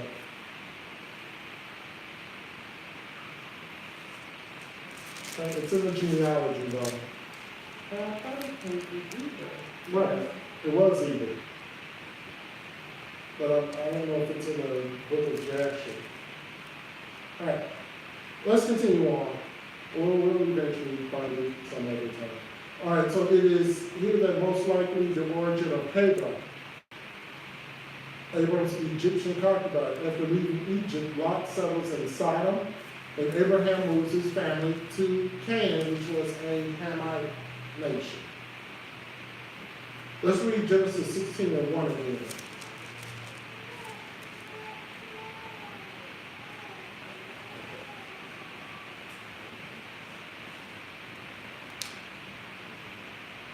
Okay, Genesis 16:1. All right, let's read that. Genesis chapter 16, verse 1. Now Sarai, Abram's wife, bare him no children, and she had a handmaid, an Egyptian, whose name was Hagar. All right, so Abraham taking a second wife was his wife's idea. There's also several other points that stand out in this situation, right? Now, let's review this. Let's review this very carefully. The Most High stays silent on the issue of Abraham having multiple wives, didn't he? He didn't mention it. The Most High stays silent on the subject of interracial marriage, didn't he? Did he mention anything about interracial marriage with Hagar and Abram? No. The Most High stays silent on him marrying a descendant of Ham. Both Sarah and Abraham saw no problem with having a half-Hamite heir. What does that lead you to believe? If the Most High had anything against any of what we just said, he surely didn't make his opinion known, did he? Kept it quiet. This is a major roadblock for those who teach that Ham's entire lineage was cursed. That there's a stumbling block. Wait a minute. How can Ham's entire lineage be cursed when Ishmael, who would have been part of Ham's, or Hagar, who would have been part of Ham's lineage, be blessed? Think about it for a second. Because that's all you hear of Ham's lineage being cursed. Of course, we know that Canaan was the one who was cursed. But that whole Christianity, Ham was cursed. All the black people of Ham are cursed. That couldn't be possible. See another viewpoint. After getting pregnant with Ishmael, Hagar begins to despise Sarah, which leads to a situation described as Sarah dealing hardly with Hagar in Genesis 16:6. The harsh treatment causes pregnant Hagar to flee into the wilderness. While she's in the wilderness crying, an angel of the Lord sees her. Right? So let's read 7 to 9. Genesis chapter 16, verse 7. Mm-hmm. And the angel of the Lord found her by a fountain of water in the wilderness, by the fountain in the way to Shur. And he said, Hagar, Sarai's maid, whence camest thou? And whither wilt thou go? Mm-hmm. And she said, I flee from the face of my mistress, Sarai. Mm-hmm. And the angel of the Lord said unto her, Return to thy mistress, and submit thyself under her hand. Submit thyself under her hands. Go back to her and submit yourself. Right? So this encounter that will lead to another major nation with Abraham origin. So he said, go back to her, submit to her.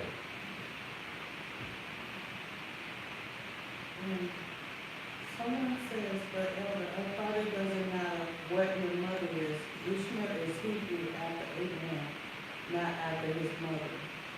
That's not what he said. That's not what I said.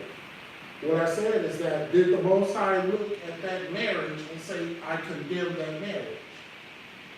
Between Hagar and Abram. Hagar was an Egyptian. She was a Hamite. Right? Abram was a Hebrew. No, Abraham was not an Israelite. Abram was a Hebrew. It's a difference. There's a difference. There's a huge difference. It's a huge difference.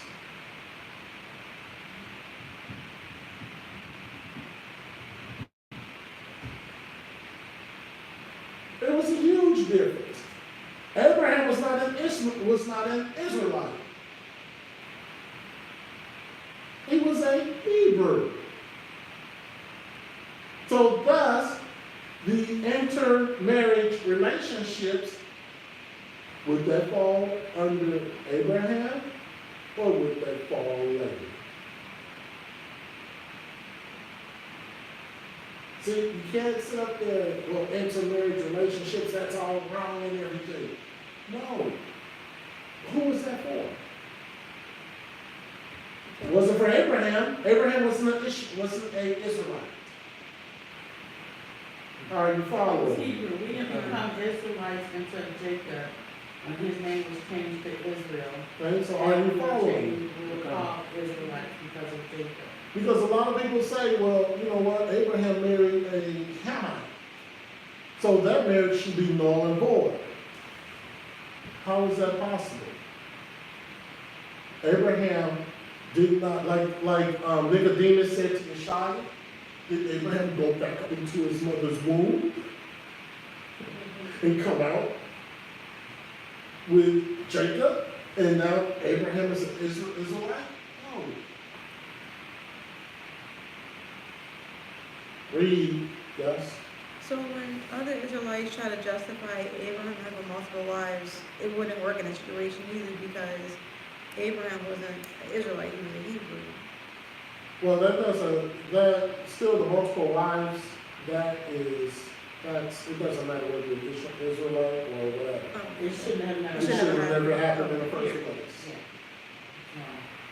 So that doesn't matter whether you're Hebrew, whether you're Israelite, or whether you're So they can't justify it a anymore. guacamoleite. So with that being said, what that happened is that, I forgot what book this in, but with Noah, when Noah and the ark, he did have the laws. But some kind of way they got lost, they got misplaced. So, and people was not practicing them. So that's when the men did take the many wives. Like they went away from like what they knew, just like we did last night when what's the king? Well, let's hold that for a second because of the fact that they had to repopulate the earth. That too. So that was different back then. There was only 8 people. Noah was old. He wasn't going to repopulate the earth. So his 3 sons had the task of repopulating the earth. So they had children, their children's children had children, they had different multiple wives. That was different for that time frame until the earth became repopulated again. Once the earth became repopulated again, then that was stopped. So kind of like, we know we have the law, statutes, and commandments that's set from the heavens completely. But then when our people went into the wilderness, came about the Mosaic law. An eye for an eye, tooth for a tooth. But like Ishmael said, for it was written from the beginning of time, it was not so. Right. So see, the earth had to get to a certain point of people. Multiple, I mean, it happened in the beginning. Cain, not Abel, unfortunately, Abel never had children. But Cain, his descendants, repopulate the earth. The earth is repopulated. By the time Abram comes on the scene, the earth is repopulated. There's no need for multiple wives to repopulate. There's no need for that. Right? Let's talk about the blessing of Ishmael. Yeah. Many times we get so caught up with the blessing of Israel and the church, we forget about Ishmael was blessed also. Not only does this blessing play a huge part in Scripture, but it also plays a part in politics. Right? So let's go to Genesis. We're going to read Genesis 16 again. And we're going to read verses 10 through 12. And like I said, we've read these scriptures a couple of times today, so we get a full understanding of not only Hagar, but now Ishmael. All right, let's read. Genesis chapter 16, verse 10. And the angel of the Lord said unto her, I will multiply thy seed exceedingly, that it shall not be numbered for multitude. Mm-hmm. And the angel of the Lord said unto her, Behold, thou art with child, and shalt bear a son, and shalt call his name Ishmael, because the Lord hath heard thy affliction. And he will be a wild man. His hand will be against every man, and every man's hand against him. And he shall dwell in the presence of all his brethren. Mm-hmm. So if you take a look at the Middle East today, you'll see that mostly Arab and African, the Arab tradition traces, and it goes all the way back to Ishmael. And the belief in Arabs originating with Ishmael is reflected heavily in Islam. You look at Islam, in Islam, they trace it all the way back to Ishmael. Right? So, it's also an interesting point that the war involving Arab nations, and when you got these terrorist groups, that fulfills prophecy. His hand will be against every man. Ishmael hates everybody. There's no allegiance with Ishmael with anybody. The fake Jews that are over there have an allegiance with the Causoids. Causoids have an allegiance with Edom. That's different. Ishmael, there's no allegiance with anybody. They hate everybody.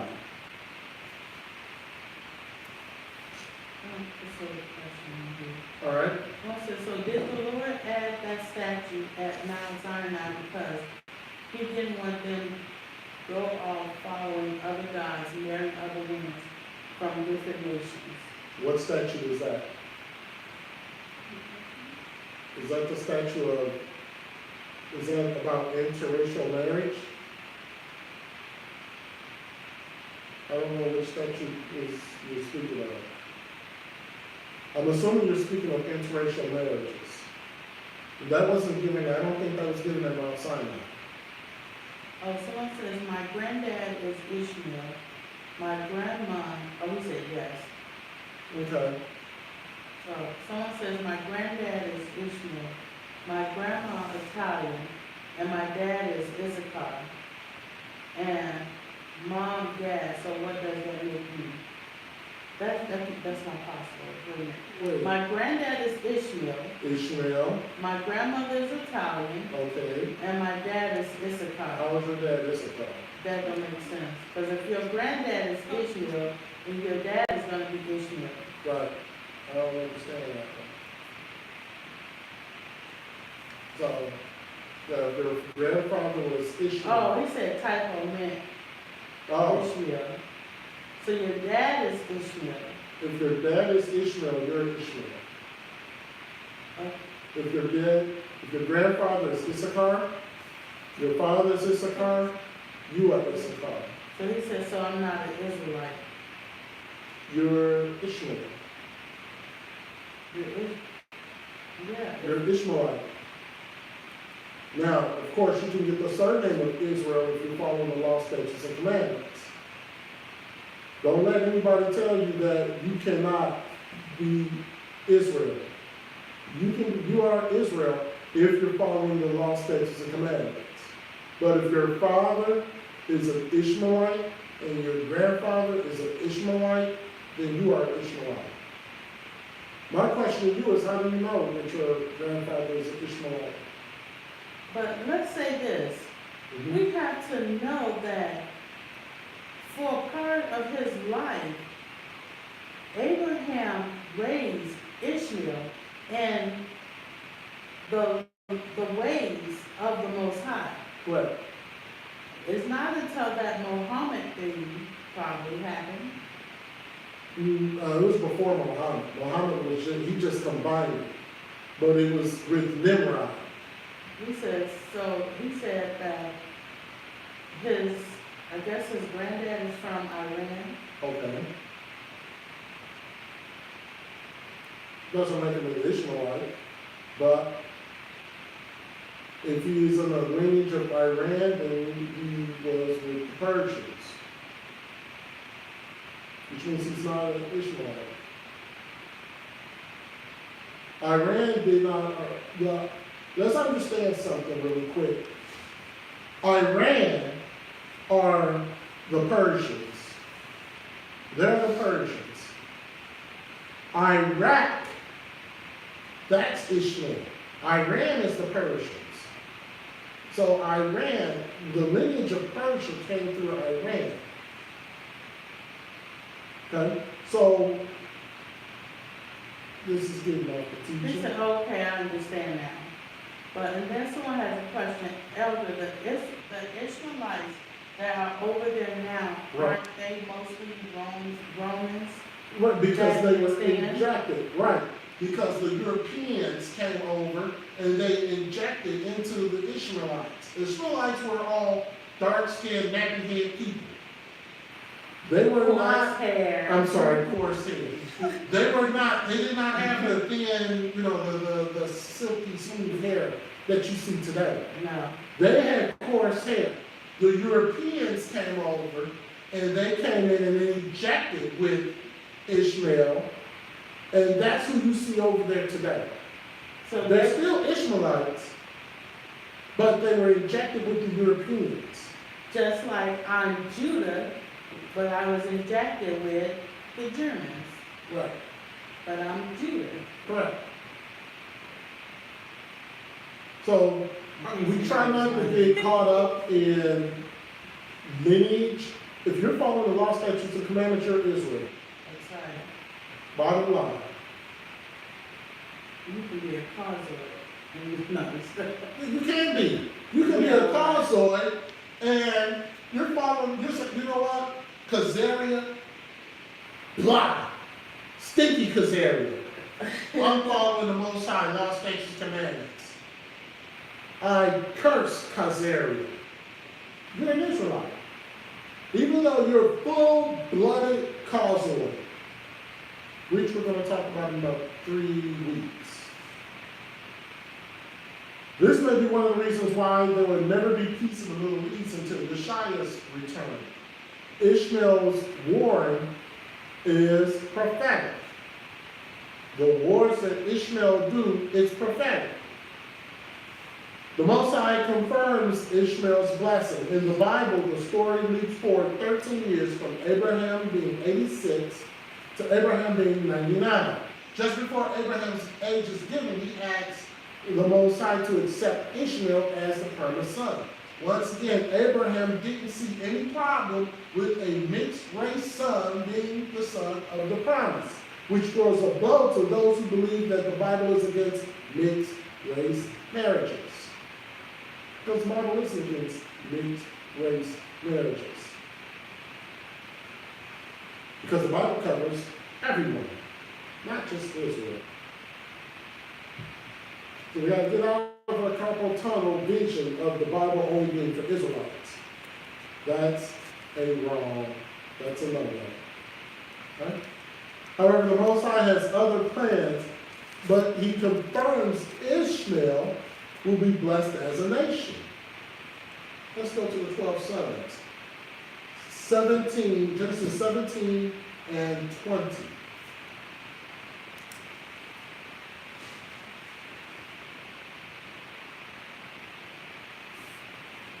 Genesis 17 and 20.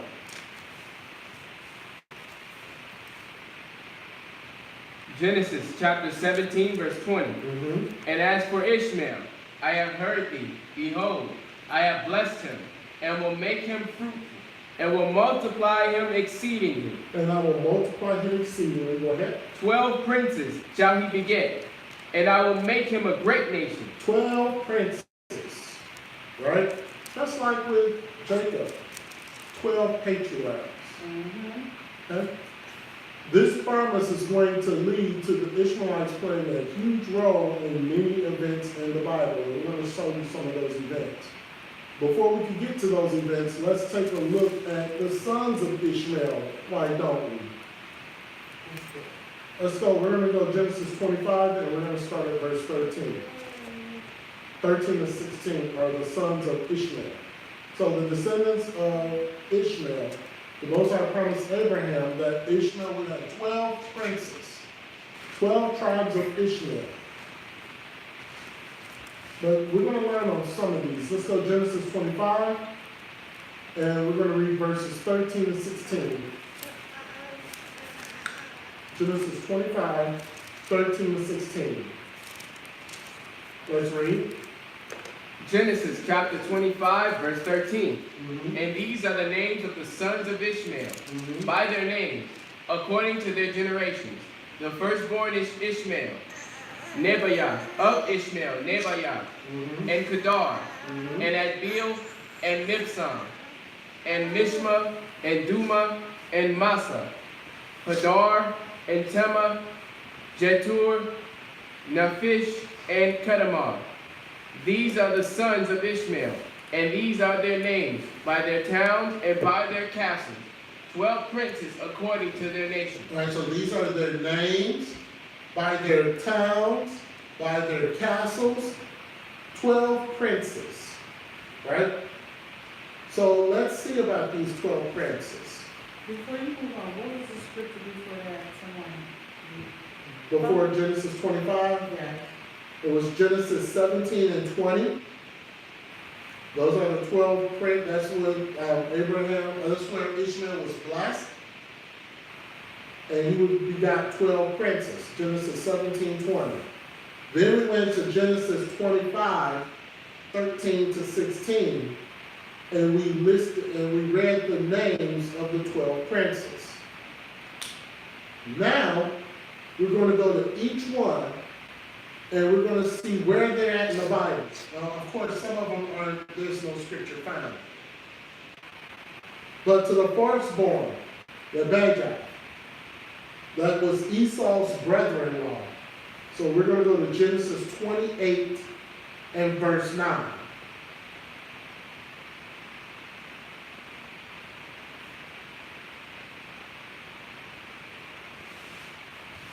Genesis 28 and 9.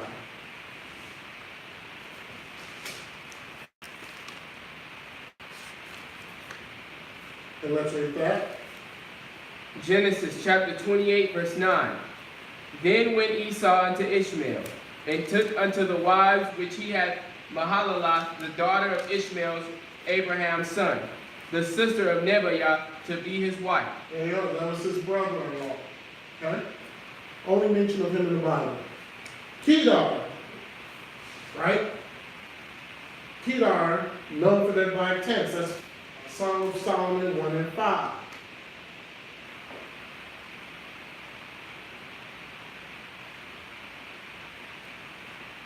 So let's get that. Song of Solomon 1 and 5.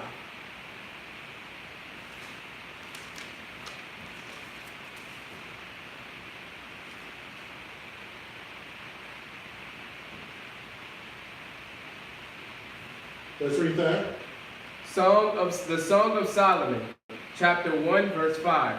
I am black, but comely, O ye daughters of Jerusalem, as the tents of Kedar. Right, as the tents of Kedar. Kedar is one of Ishmael's sons. Now, also with Kedar, as well as with Duma, and also with Kedar and Duma. Yes. Let's go to Isaiah 21 and 11. And then Isaiah 21 and 17.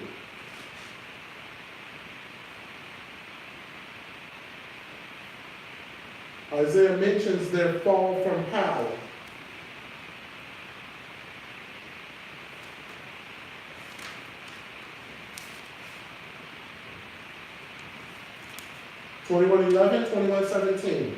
All right, let's read. Isaiah chapter 21, verse 11. The burden of Duma. He calleth to me out of Seir, watchman, what of the night? Watchman, what of the night? Verse 17. And the residue of the number of archers, the mighty men of the children of Kedar, shall be diminished. For the Lord power of Israel hath spoken. All right, there you go. Kedar, they're going to be diminished. Duma, they're going to be diminished. Also, stay in Isaiah, and let's see about one of his sons named Tema.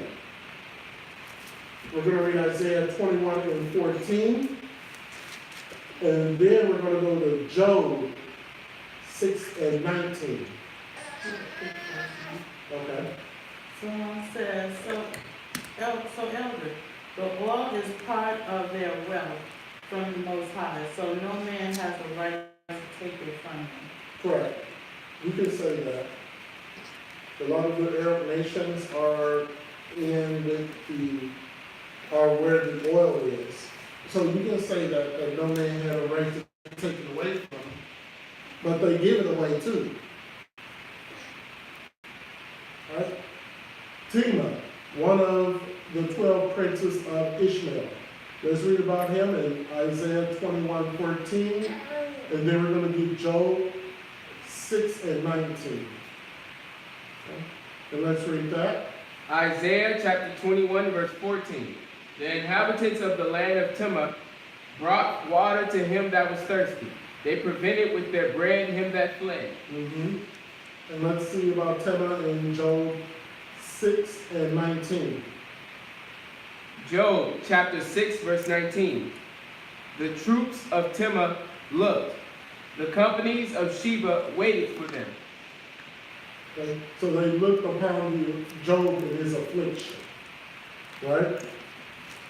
So, with the sons of Ishmael, Abedel, there's no information found on him. Okay? Mibshan, no information in Scripture. Mishma, no information in Scripture. Massa, no information in Scripture. Kinamah, no information in Scripture. Let's go to 1 Chronicles 5:19 for Nakish and Jetor.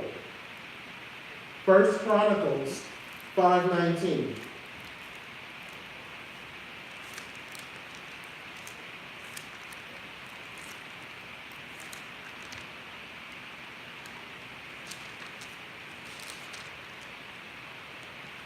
Let's read. 1 Chronicles chapter 5, verse 19. And they made war with the Hagarites, with Jetur and Nephish and Nodab. And they allied with Nephish, and they were conquered by the tribes of Reuben, Gad, and Manasseh.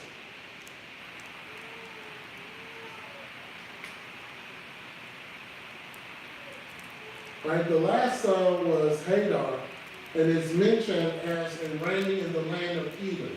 But it's unclear if this is the Hagar being referred to in Genesis 36:39, but he is the only Hagar mentioned in the Bible. Let's go Genesis 36 and 39.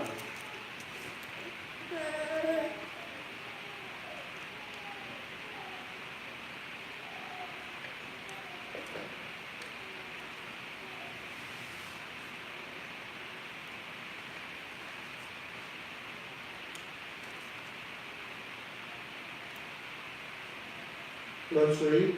Genesis chapter 36, verse 39. And Baal-Hanan, the son of Achbor, died, and Hagar reigned in his stead. Right. Well, that's the only mention of Hagar in the Bible. All right. So these are the sons who would collectively start the nation that would become known as the Ishmaelites. But what about the Hagarites and the Hagarites? What information about them? Several times in Scripture, the Hagarites are mentioned. And they are referred to as Hagarites, just like with Ephraim and Manasseh being called Joseph. These two terms seem to be another name for Ishmaelites. They are mentioned in connection with Ishmael, and it's in the book of Joshua. We read 1 Chronicles 5 and 19. Another indication that we have that is each of these terms with Hagar, which is Ishmael's mother. Key Ishmaelite events in the Bible, the Ishmaelites play a very important role several times in Scripture. Let's go to Genesis 37 and 28.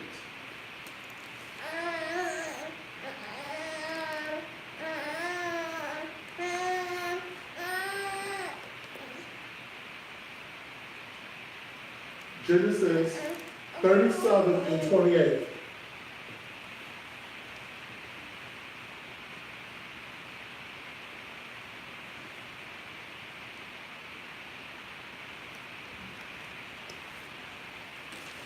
Let's read. Genesis chapter 37, verse 28. Then there passed by Midianites, merchantmen, and they drew and lifted up Joseph out of the pit, and sold Joseph to the Ishmaelites for 20 pieces of silver. So the Midianites came and they sold Joseph to the Ishmaelites for 20 pieces of silver. Then the Ishmaelites sell Joseph to Potiphar. Let's go Genesis 39 and 1.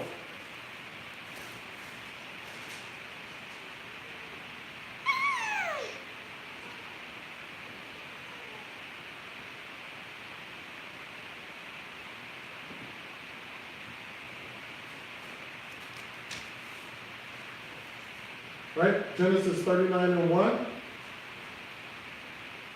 Let's read. Genesis chapter 39, verse 1.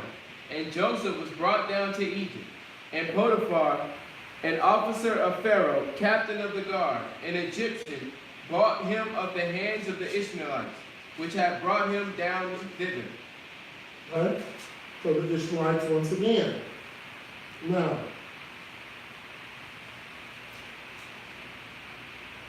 let's go to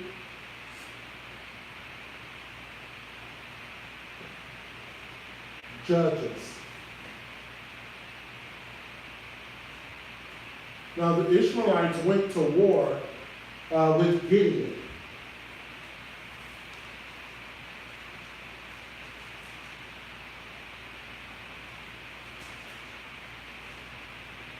Well, that's in Judges 8. Well, it's the entire chapter of Judges 8. We're not going to read the entire chapter.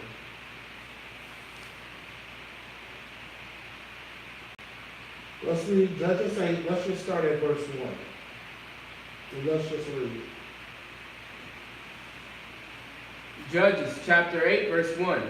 And the men of Ephraim said unto him, Why hast thou served us thus, that thou callest us not, when thou wentest to fight with the Midianites? And they did chide with him sharply. And he said unto them, What have I done now in comparison of you? Is not the gleaning of the grapes of Ephraim better than the vintage of Abiezer? The Most High hath delivered into your hands the princes of Midian, Oreb, and Zeb. And what was I able to do in comparison of you? Then their anger was abated toward him when he had said that. And Gideon came to Jordan, and passed over, he and the 300 men that were with him, faint, yet pursuing them. Verse 5. And he said unto the men of Succoth, Give, I pray you, loaves of bread unto the people that follow me, for they be faint, and I am pursuing after Zebah and Zalmunna, kings of Midian. And the princes of Succoth said, Are the hands of Zebah and Zalmunna now in thine hand, that we should give bread unto thine army? Right, so the princes of Succoth were Ishmaelites. Keep going. And Gideon said, Therefore, when the Lord hath delivered Zebah and Zalmunna into mine hand, then I will tear your flesh with all the thorns of the wilderness and with briars.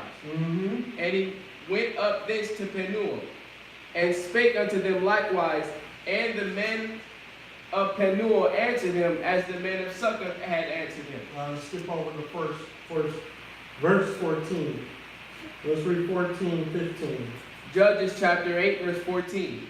And caught a young man of the men of Succoth, and inquired of him, and he described unto him the princes of Succoth, and the elders thereof, even 17 men.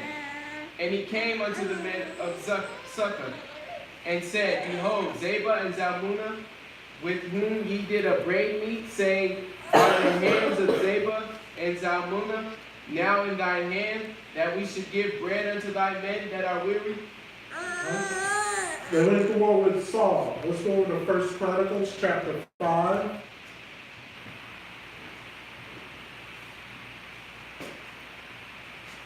First Chronicles 5. And we're going to read we're going to start at verse 10. First Chronicles 5. And we're going to start at verse 10. Verses 10 through 20. In 1 Chronicles 5, verses 10 through 20. And let's read. 1 Chronicles chapter 5, verse 10. And in the days of Saul they made war with the Hagarites, who fell by their hand, and they dwelt in their tents throughout all the east land of Gilead. And the children of Gad dwelt over against them in the land of Bashan, unto Salcah, Joel the chief, and Shapham the next, and Janai, and Shaphat in Bashan. And their brethren of the house of their fathers were Michael, and Meshullam, and Sheba, and Jorai, and Yakan, and Ziah, and Heber 7. These are the children of Abihail, the son of Huri, the son of Yeroah, the son of Gilead, the son of Michael, the son of Yeshishah, the son of Yado, the son of Buz, Ahi, the son of Adil, the son of Guni, chief of the house of their fathers. Verse 16. And they dwelt in Gilead in Bashan, and in her towns, and in all the suburbs of Sharon upon their borders. So Saul went to war with the Hagarites, right? Which were Hagar's people. Keep going. Verse 17. All these were reckoned by the genealogies of the days of Jotham, king of Judah, and in the days of Jeroboam, king of Israel, the sons of Reuben, and the Gadites, and the half-tribe of Manasseh, of valiant men, men able to bear buckler and sword, and to shoot with bow, skillful in war, were 44,760 that went out to the war. And they made war with the Hagarites, with Yeter, and Nephish, and Nodab. Verse 20. And they were helped against them, and the Hagarites were delivered into their hand, and all that were with them. For they cried to the Most High in the battle, and he was entreated of them because they put their trust in him. They were entreated of him because they put their trust in him. And very interesting, huh? Very interesting. So the Ishmael conspiracy to destroy Israel. In the book of Psalms, we already read in Psalms 83 that they were going to cut us off from being a nation. In addition to Edom, Moab, several others, Edom and the Hagarites were also mentioned as part of the confederacy to destroy Israel. So let's read that again. Psalms 83, verses 4 through 8.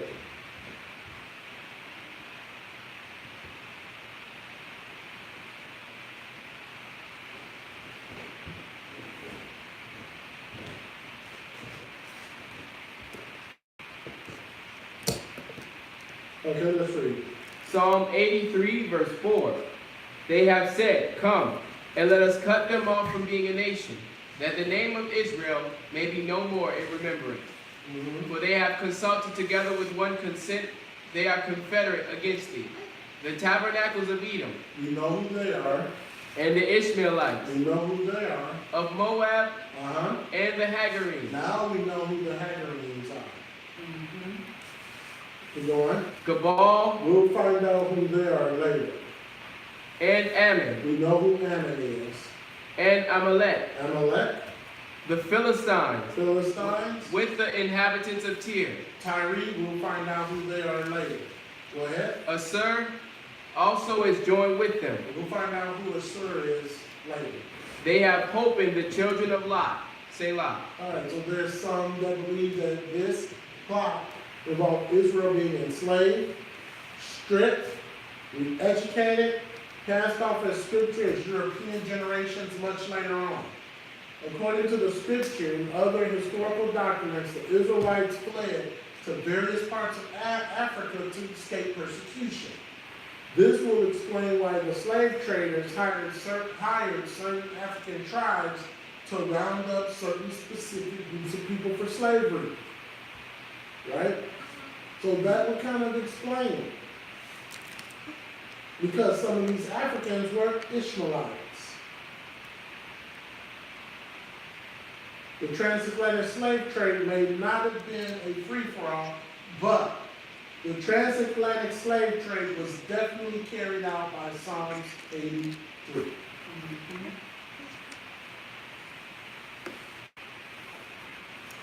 Now let's talk about the faith, obedience, faithfulness. Let's talk a little bit about Isaac.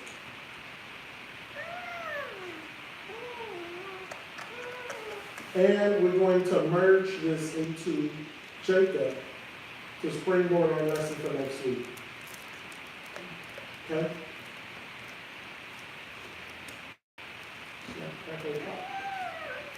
All right, let's go to Galatians chapter 3, and we're going to read verses 6 through 9. Galatians chapter 3, and we're going to read verses 6 through 9.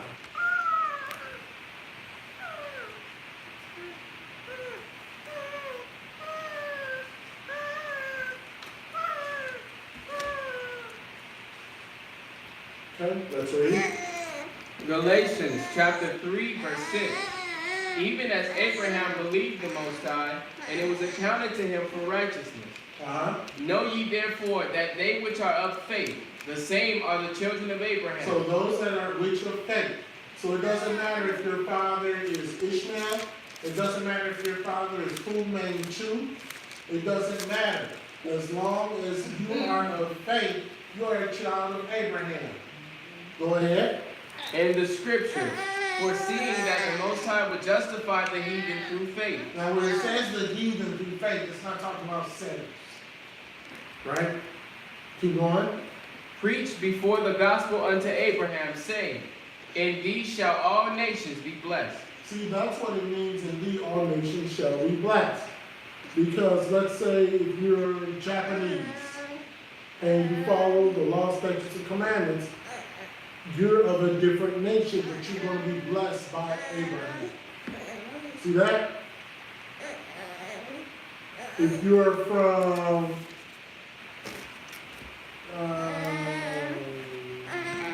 Egypt, right? You're a Hamite. But you follow the law, statutes, and commandments, so you're going to be blessed by Abraham. Okay? Verse 9. So then they which be of faith are blessed with faithful Abraham. Those that are blessed with faithful Abraham.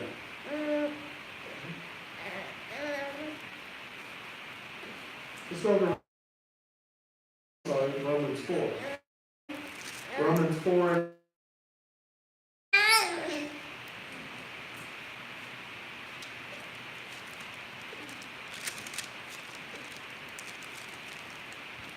Romans 4 and 9.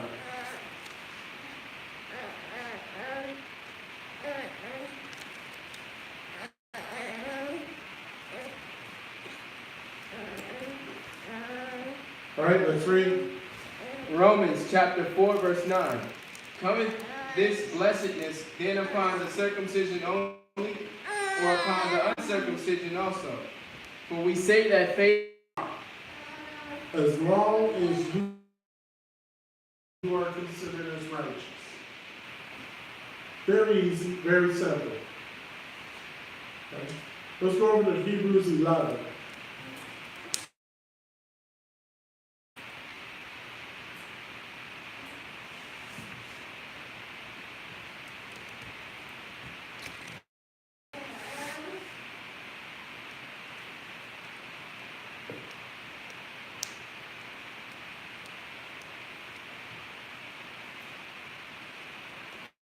Read.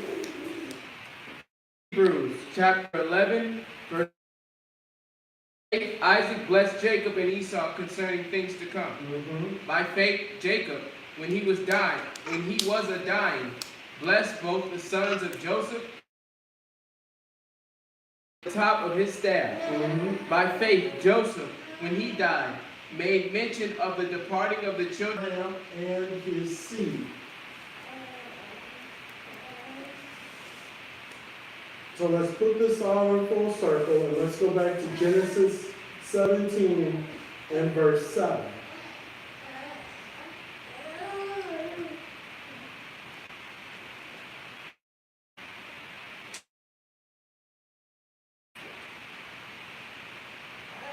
Genesis 17 and verse 7.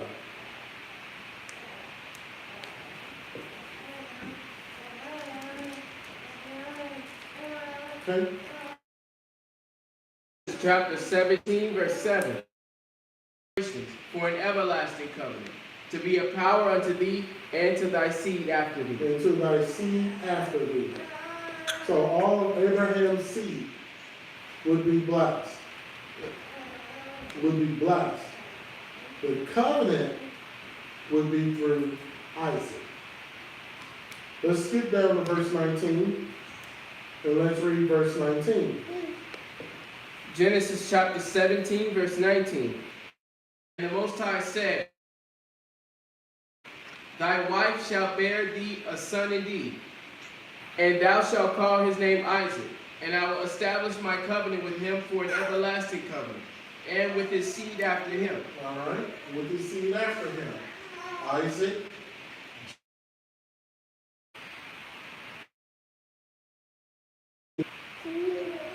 Let's go over to Genesis 21 and 12. Okay, ladies. These babies are getting loud. Take care. Genesis 21 and 12. Okay? And let's read. Genesis chapter 21, verse 12. And the Most High said unto Abraham, in thy sight because of the lad, and because of the bondwoman, and all that Sarah had said unto thee, hearken unto her voice, for in All right, so in Isaac thy seed shall be called. This is for Ishmael. All right? So now let's get to Isaac. Isaac. Between the Most High and Isaac. Genesis 26 and 3. You know, start at Genesis 26 and 1. We'll read through 3. Genesis chapter 26, verse 1. And there was a famine in the land, beside the first famine that was in the days of Abraham. And Isaac went unto Abimelech, king of the Philistines, unto Gerar. And the Lord appeared unto him and said, Go not down into Egypt, dwell in the land which I shall tell thee of. Sojourn in this land, and I will be with thee, and will bless thee. For unto thee and unto thy seed I will give all these countries, and I will perform the oath which I swear unto Abraham thy father. All right, so that's the covenant that the Most High continued with Isaac. And he told Isaac, don't go there. Go to the land which I shall show you. Sojourn in this land, and it will be for thee, and I will bless thee. Right? Let's continue on. Let's get down to verse 24. And let's see it again. Genesis chapter 26, verse 24. And the Lord went, and the Lord appeared unto him the same night, and said, I am the power of Abraham thy father. Fear not, for I am with thee, and will bless thee, and multiply thy seed for my servant Abraham's sake. See that? So he said it again. He confirmed it with Isaac and said, through you, I'm going to bless Abraham's seed.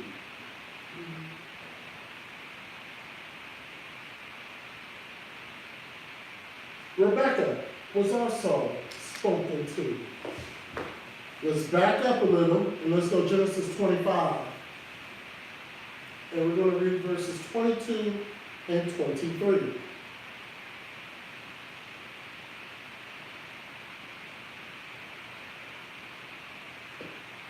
All right. Let's read that. Genesis chapter 25, verse 22. And the children struggled together within her. And she said, If it be so, why am I thus? And she went to inquire of the Lord. And the Lord said unto her, 2 nations are in thy womb, and 2 manner of people shall be separated from thy bowels. And the one people shall be stronger than the other people, and the elder shall serve the younger. The elder shall serve the younger. Right? So that was the Most High speaking to Rebecca. She was wondering, why am I having so much problems? So many problems. Because Jacob and Esau were in the womb fighting. And they would come out the womb fighting, as we're going to learn next week. So Isaac then speaks to Jacob and blesses Jacob. So we're going to go to Genesis chapter 27, verse 29.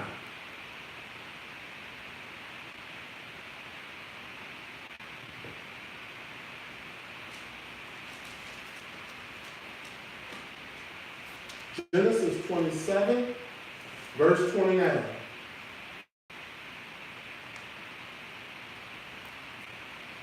And let's read that. Genesis chapter 27, verse 29. Let the people serve thee, and nations bow down to thee. Be Lord over thy brethren, and let thy mother's sons bow down to thee. Cursed be everyone that curseth thee, and blessed be he that blesseth thee. Now that's the same thing that was told to Abraham through the Most High.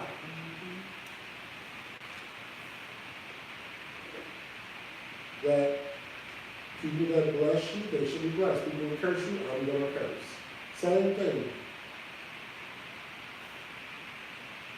So Isaac taught that to Jacob. Then the Most High speaks to Jacob.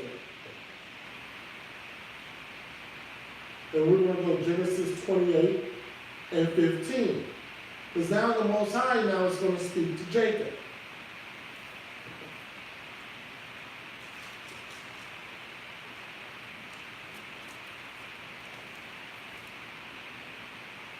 Let's read.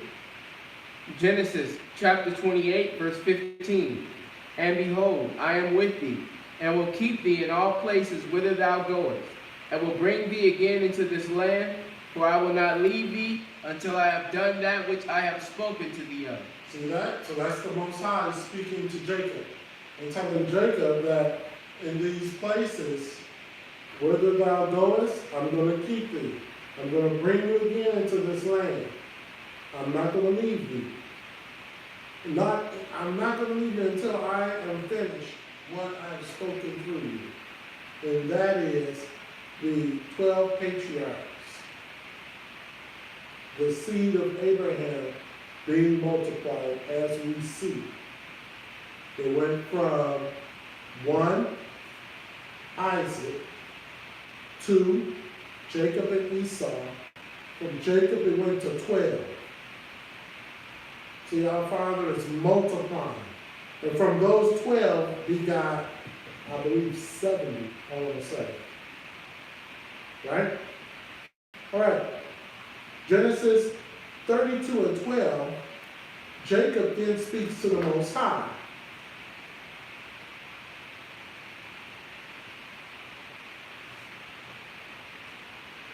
Genesis 32 and 12.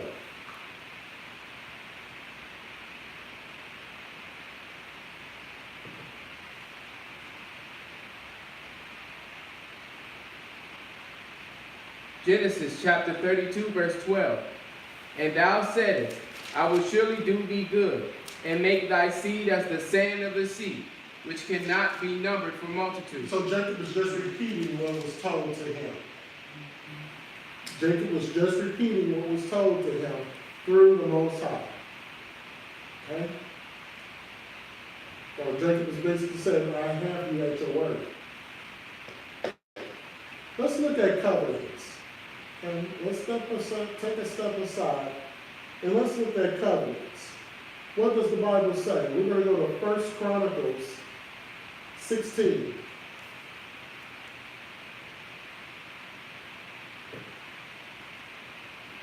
First Chronicles 16, and we're going to read verses 15 to 18.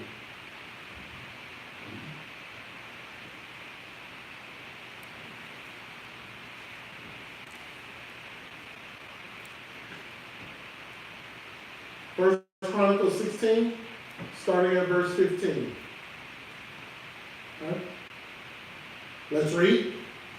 First Chronicles chapter 16, verse 15. Be ye mindful always of his covenant, the word which he commanded to 1,000 generations. 1,000 generations. That's a pretty long time, ain't it? Verse 16. Even of the covenant which he made with Abraham, and of his oath unto Isaac. Even the covenant which he made to Abraham, and the oath unto Isaac. Verse 17. And hath confirmed the same to Jacob for a law, and to Israel for an everlasting covenant. So it was confirmed with Jacob as law, and Israel an everlasting covenant. That's a long covenant. Everlasting means forever. Verse 18. Say, unto thee will I give the land of Canaan, the lot of your inheritance. Unto thee I will give the land of Canaan, the lot of your inheritance. Understand that this is about salvation. Totally about salvation. And we're going to show that in weeks to come.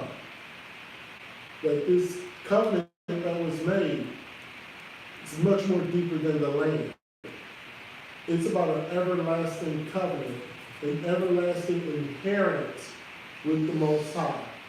Everlasting life with the Most High. Okay? Let's see something else. We're going to go to Psalms 105, and we're going to read verses 8 through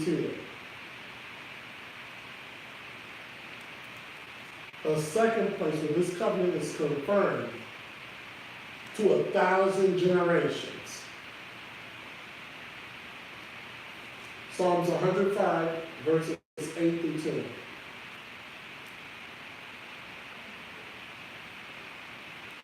And let's read. Psalm 105, verse 8.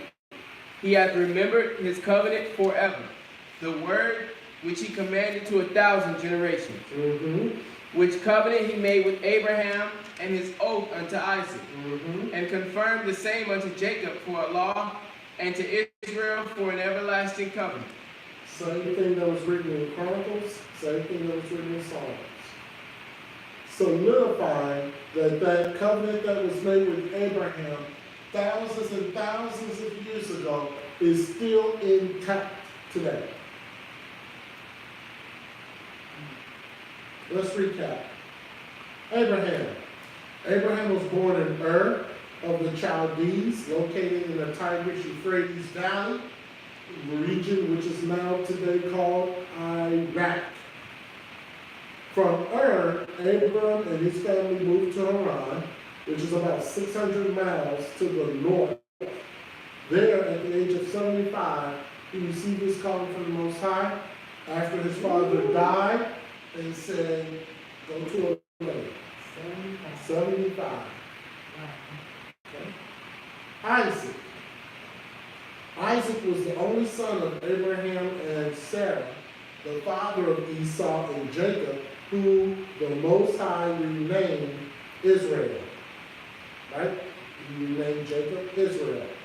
The patriarchs are often named together in both the Old and the New Testament in speaking to Moses.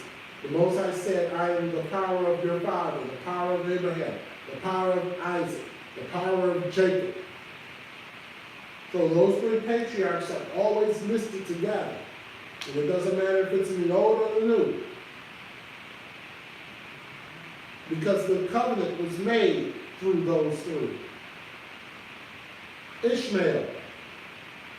Ishmael name means the Most High hears.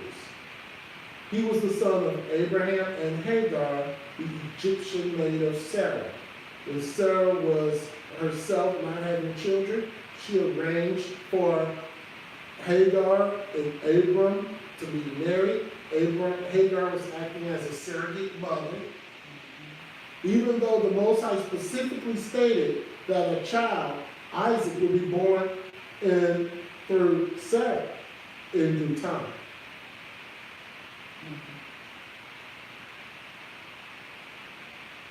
All right. Next week's lesson, it's going to be a little longer than this one. Jacob and Esau. In 2 weeks, we're going to focus on Esau. Who is Edom and Esau? In 3 weeks, we're going to revisit the 12 tribes. As we continue with our Hebrew Israelite awakening, we're going to continue Jacob and Esau. We're going to go and dissect Esau alone. And then we're going to talk about the 12 tribes. We're going to revisit the 12 tribe chart. We're going to revisit the 12 patriarchs. And we're going to revisit the book, the 12 patriarchs. They left us with instructions from each patriarch. Okay? Our lesson on this Friday, let's think about it. Let's think about it. Okay? All right. With that being said, that's going to conclude our lesson today on Jacob and Esau. No, I'm sorry. That's going to conclude our lesson today on Isaac and Ishmael. So I pray that we have a little more understanding and a little more knowledge as far as to Isaac and Ishmael. Hagar, we should have some new information on Hagar. So with that being said, we're going to open it up for questions. Any questions here or any questions on the chat? Yes. What time frame did the Ishmaelites start to mix with the Europeans? That was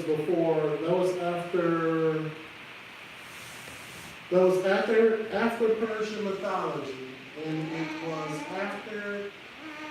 it was after Muhammad, so somewhere probably about 700 or 800 AD.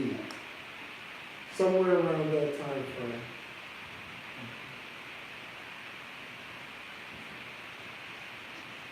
which we're gonna find out when we do Edom and Esau. Little Gordon we have about that. Any other questions? No? All right, so,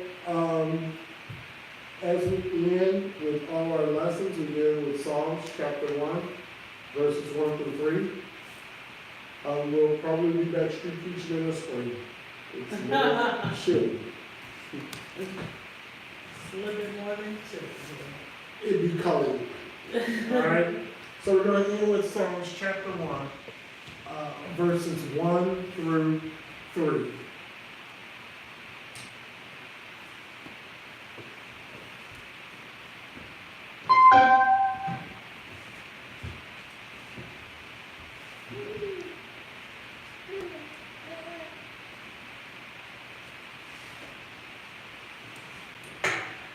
And understand that the lesson next week on Jacob and Esau, get comfortable. I'll just say that. All right?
Blessed is the man that walketh not in the counsel of the ungodly, nor standeth in the way of sinners, nor sitteth in the seat of the scornful. But his delight is in the law of the Lord, and in his law doth he meditate day and night. And he shall be like a tree planted by the rivers of water, that bringeth forth his fruit in his season. His leaf also shall not wither, and whatsoever he doeth shall prosper. We want to wish you all a blessed, we want to have a great rest of your Shabbat. Remember, our times have changed. 1 o'clock Eastern time on the Shabbat, 7 p.m. Eastern time on Friday night.